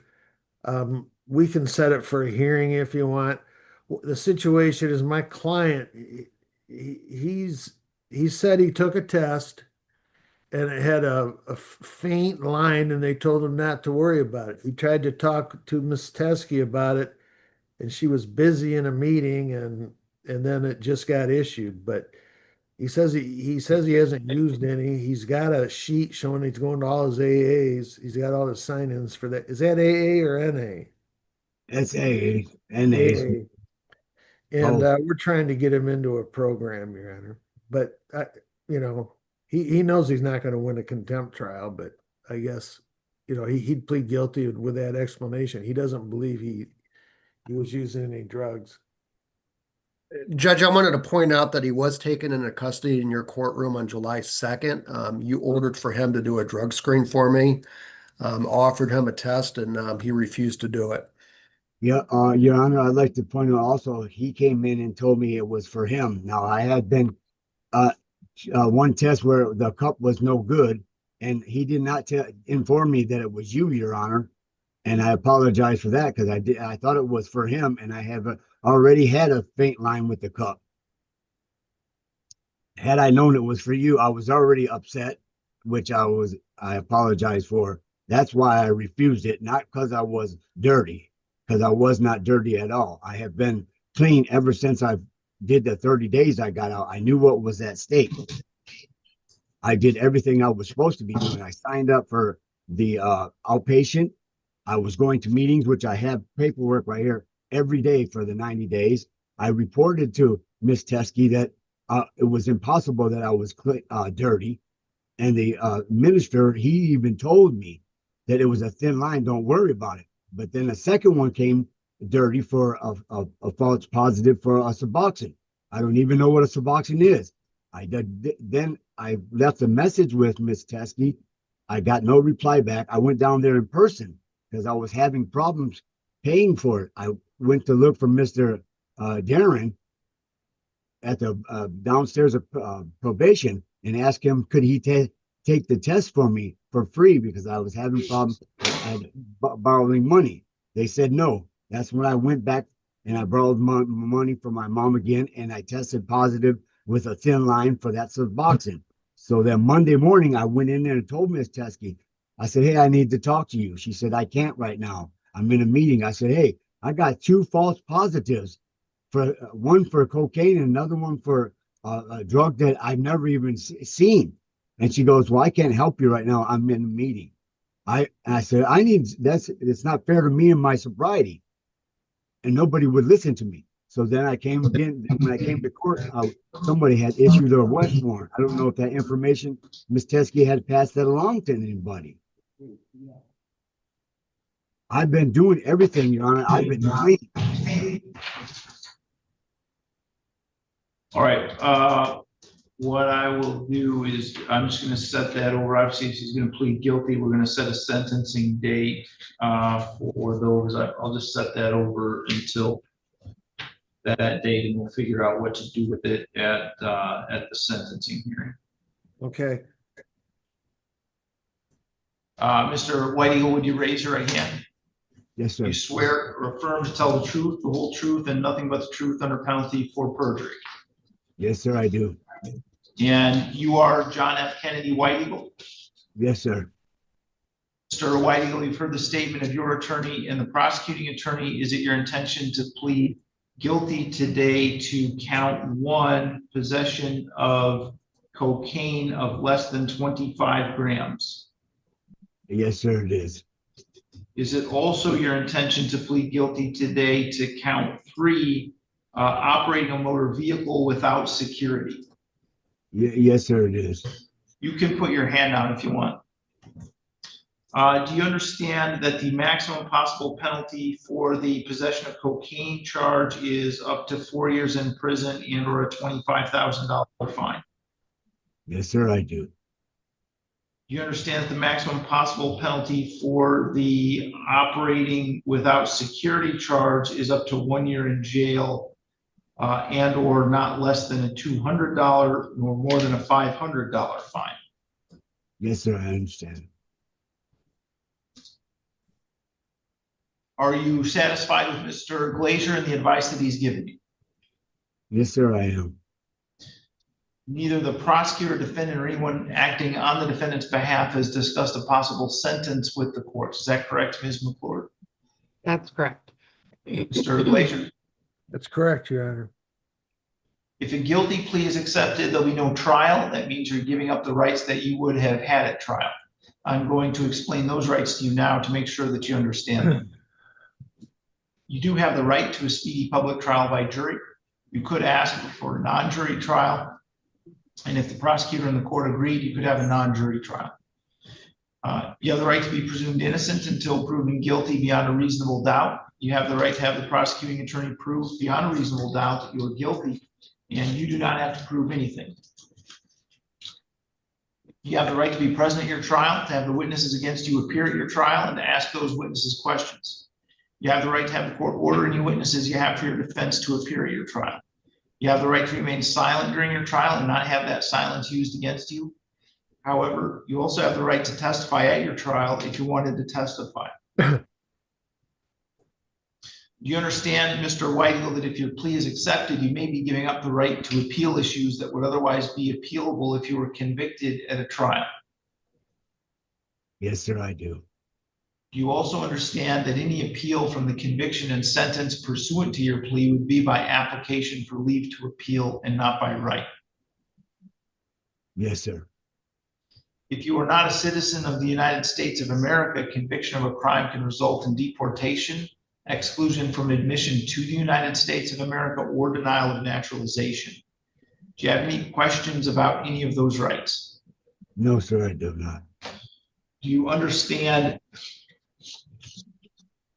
that you're giving those rights up? Yes, sir, I understand. How do you wish to plead to the charge that on or about April 10, 2025, in the city of Adrian, county of Lenawee, state of Michigan, that you did commit the offense of possession of cocaine less than 25 grams? I plead guilty. And how do you wish to plead to the charge that on or about April 10, 2025, in the city of Adrian, county of Lenawee, state of Michigan, that you did commit the offense of operating a motor vehicle without security? Plead guilty. Has anybody made any threats or promises to you to induce you to plead guilty to those charges? No, sir. Do you understand that if I accept your pleas, you'll be giving up any and all claims that those pleas were given as a result of threats or promises were not disclosed to the court on the record this morning, or that it was not your own choice to enter those pleas?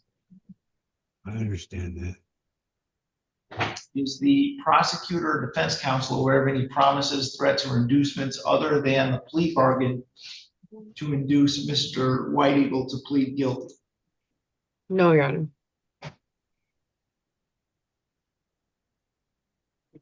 Mr. Glazier? No, Your Honor. Mr. White Eagle, has your attorney promised you any particular sentence or estimated what your sentence would be? No, just mentioned about maybe a program. I don't know. I'm sorry, I couldn't hear you. We just mentioned about trying to get into a program. That's about it. But other than Okay. Do you understand, regardless of any discussions you may have had with Mr. Glazier about that, that ultimately it's the court's job to set the sentence? yes, sir, I understand that. If you're please accepted and you engage in misconduct, the court will not be bound by any sentencing agreement or evaluation. Misconduct includes but is not limited to absconding or failing to appear at sentencing, violating bond conditions, violating any terms of any plea or sentence agreement, or otherwise failing to comply with an order of the court pending sentencing. Do you understand that? I surely do. Yes, sir, I do. Is it your own choice to plead guilty today? Yes, sir, it is. Mr. Glazier, do you want to cover the factual basis? Yes, Your Honor.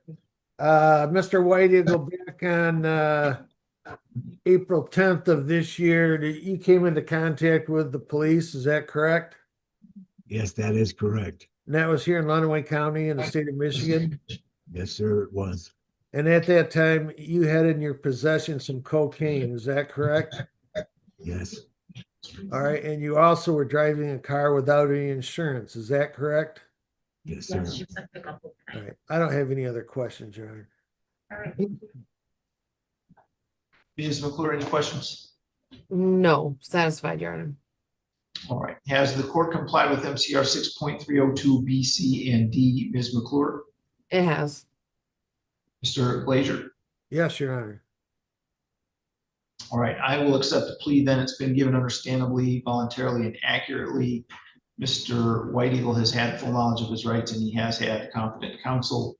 The court has not made any agreement regarding the possibility of a plea or sentence in this case with the prosecutor, defense attorney, defendant, or anyone acting in any of them. I will refer this matter to the probation department for a pre-sentence investigation and set sentencing for September 4th at 8:15. Is it Mr. Glazier? Your Honor, I think you changed my client's bond. He wanted to address that if he could. He was out on bond and I think he was in court for that positive test was why he was in court last. Okay, so what do you want to say about the bond then? Well, we would ask if you'd consider doing a PR bond with testing. He'll do what, he's doing the testing, he's going to AA. But we'd ask, he's explained his version of why he tested positive. And we just asked the court to take that into consideration.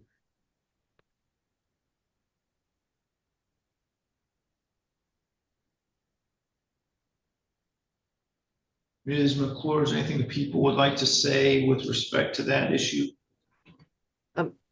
Just that I don't know that it was just the positive drug test, but he did again miss testing and failed to test when requested on July 2nd. So I don't know that it's accurate to say that he's been testing. I don't, the contempt of courts were for not testing that I know about. Yeah, John, he had a contempt for 2 positive tests over at the center for both for Right, cocaine. I don't think And anyone. then he was ordered a test for me on July 2nd, and he There is declined. no contempt for that. That was, the court said they were gonna retest him, right?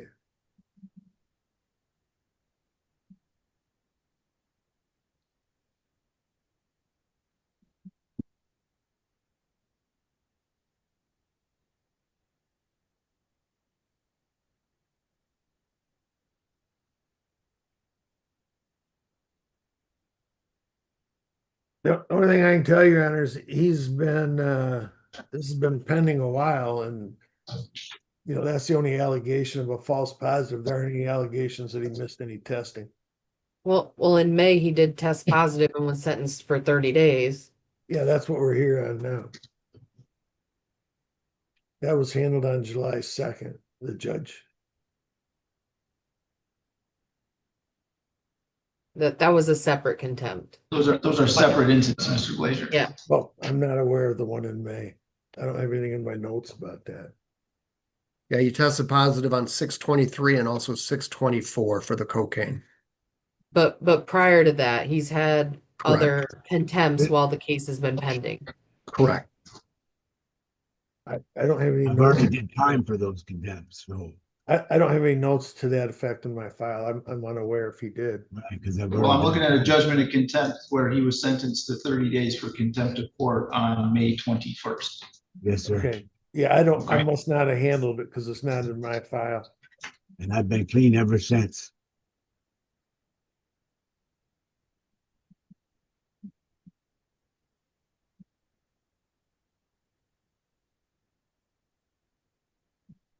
All right, so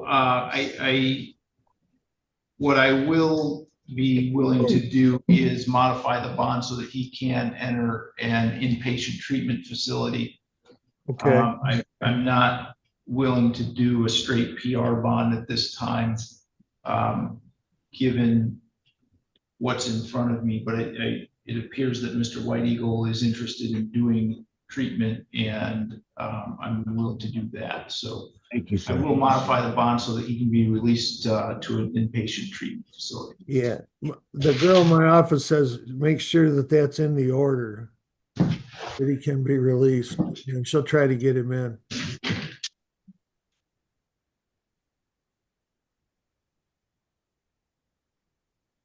Yeah, that will be in his the new version of his pretrial release order.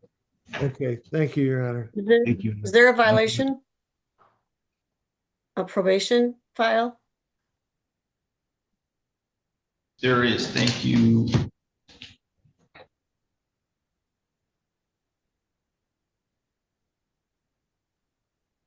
Okay, so Mr. Glazer, do you know what he wants to do with the violation of probations that he has in the 23 file? Those were for possession of methamphetamine, possession of cocaine, and driving while license suspended.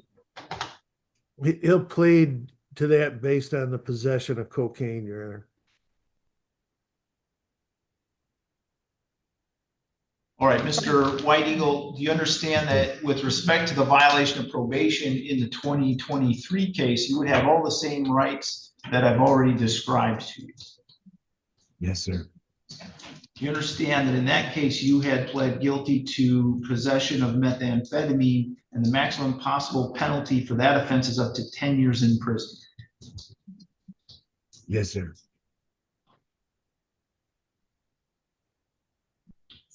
Again, you would have the right to have a trial, and everything that I described previously. The only difference would be at that trial, the proof would have to be by a preponderance of evidence rather than beyond a reasonable doubt. Do you understand that?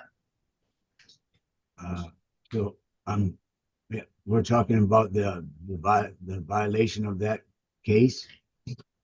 Correct. The violation of probation has a different standard of proof than in your other file where you were accused of a new crime. Do you understand that? Yes, sir. Okay. And do you understand that that would be a lower standard of proof than beyond a reasonable doubt? Yes, sir. Yes, I understand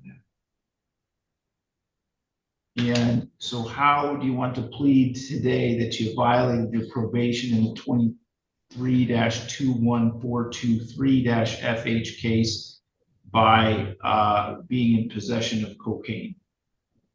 I plead guilty.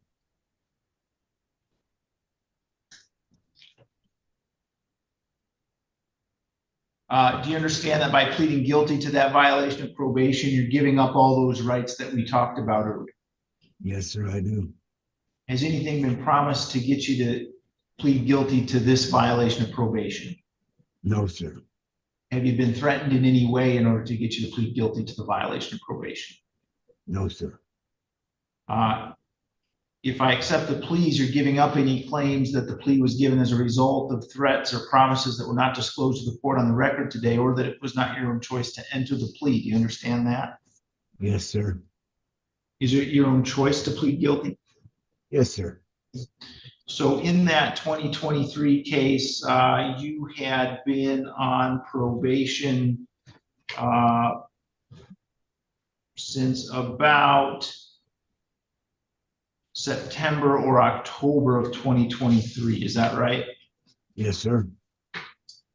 And one of the conditions of your probation was that you not use or possess any controlled substances. Is that correct? Yes, sir, that is correct. And in fact, you just pled guilty to possession of cocaine from an incident that occurred on April 10, 2025. Is that correct? Yes, sir. Okay, I will accept the plea. It's been given understandably, voluntarily, and accurately. Mr. White Eagle has had full knowledge of his rights to competent counsel. I'll refer this to the probation department also and set the sentencing for the same date that we've already established. Your Honor, I would ask that that file reflect if he could be released to an inpatient program as well. I know Emily White's going to try to get him into it as soon as this is done. We'll issue a pretrial release order in that file that has the same condition that he can be released to a residential inpatient treatment facility. Thank you, Okay. Your Honor. All right. Thank you, Your Honor. Thank you, Mr. Glazier. Okay, we're all set then. Mr. White Eagle, you can let the officer that's with you know that you are done with court for today. And I hand him the statement of rights thing also? Yeah, have you had a chance to read that? Not yet. I will read it and sign it though. Okay, yeah, go ahead and read that, sign it, and just give it back to the officer at the jail, and they'll send it over here to the courthouse. Yes, sir. Thank you. Okay, you're all set for today then. Thank you. All right. Thank you, Mr. Glazier. Yep. I think that's all I have with you this morning. Thank you, Your Honor. Okay, thank you, Mr. Glazier.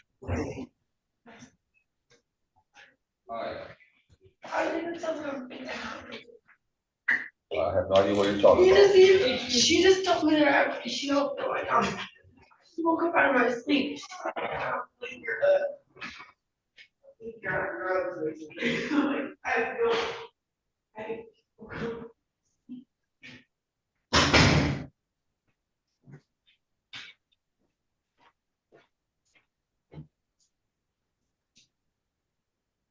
Okay, I have someone logged in with a screen name of Motorola Moto G Play 2023. Can you turn your video on and unmute your device, please? Yes, sir. Okay. All right, this is file 20-19914-FH.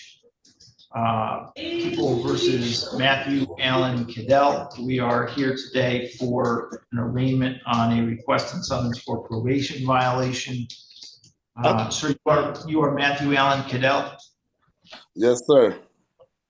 All right, Mr. Cadell, have you received a copy of the request and summons for probation violation?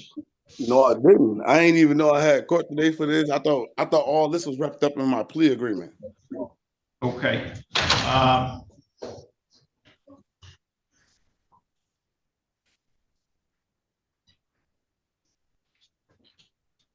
I sent you a copy to your address. Yes, but in court, man, Murphy, we discussed all this supposed to be. This supposed to be excluded with my plea agreement.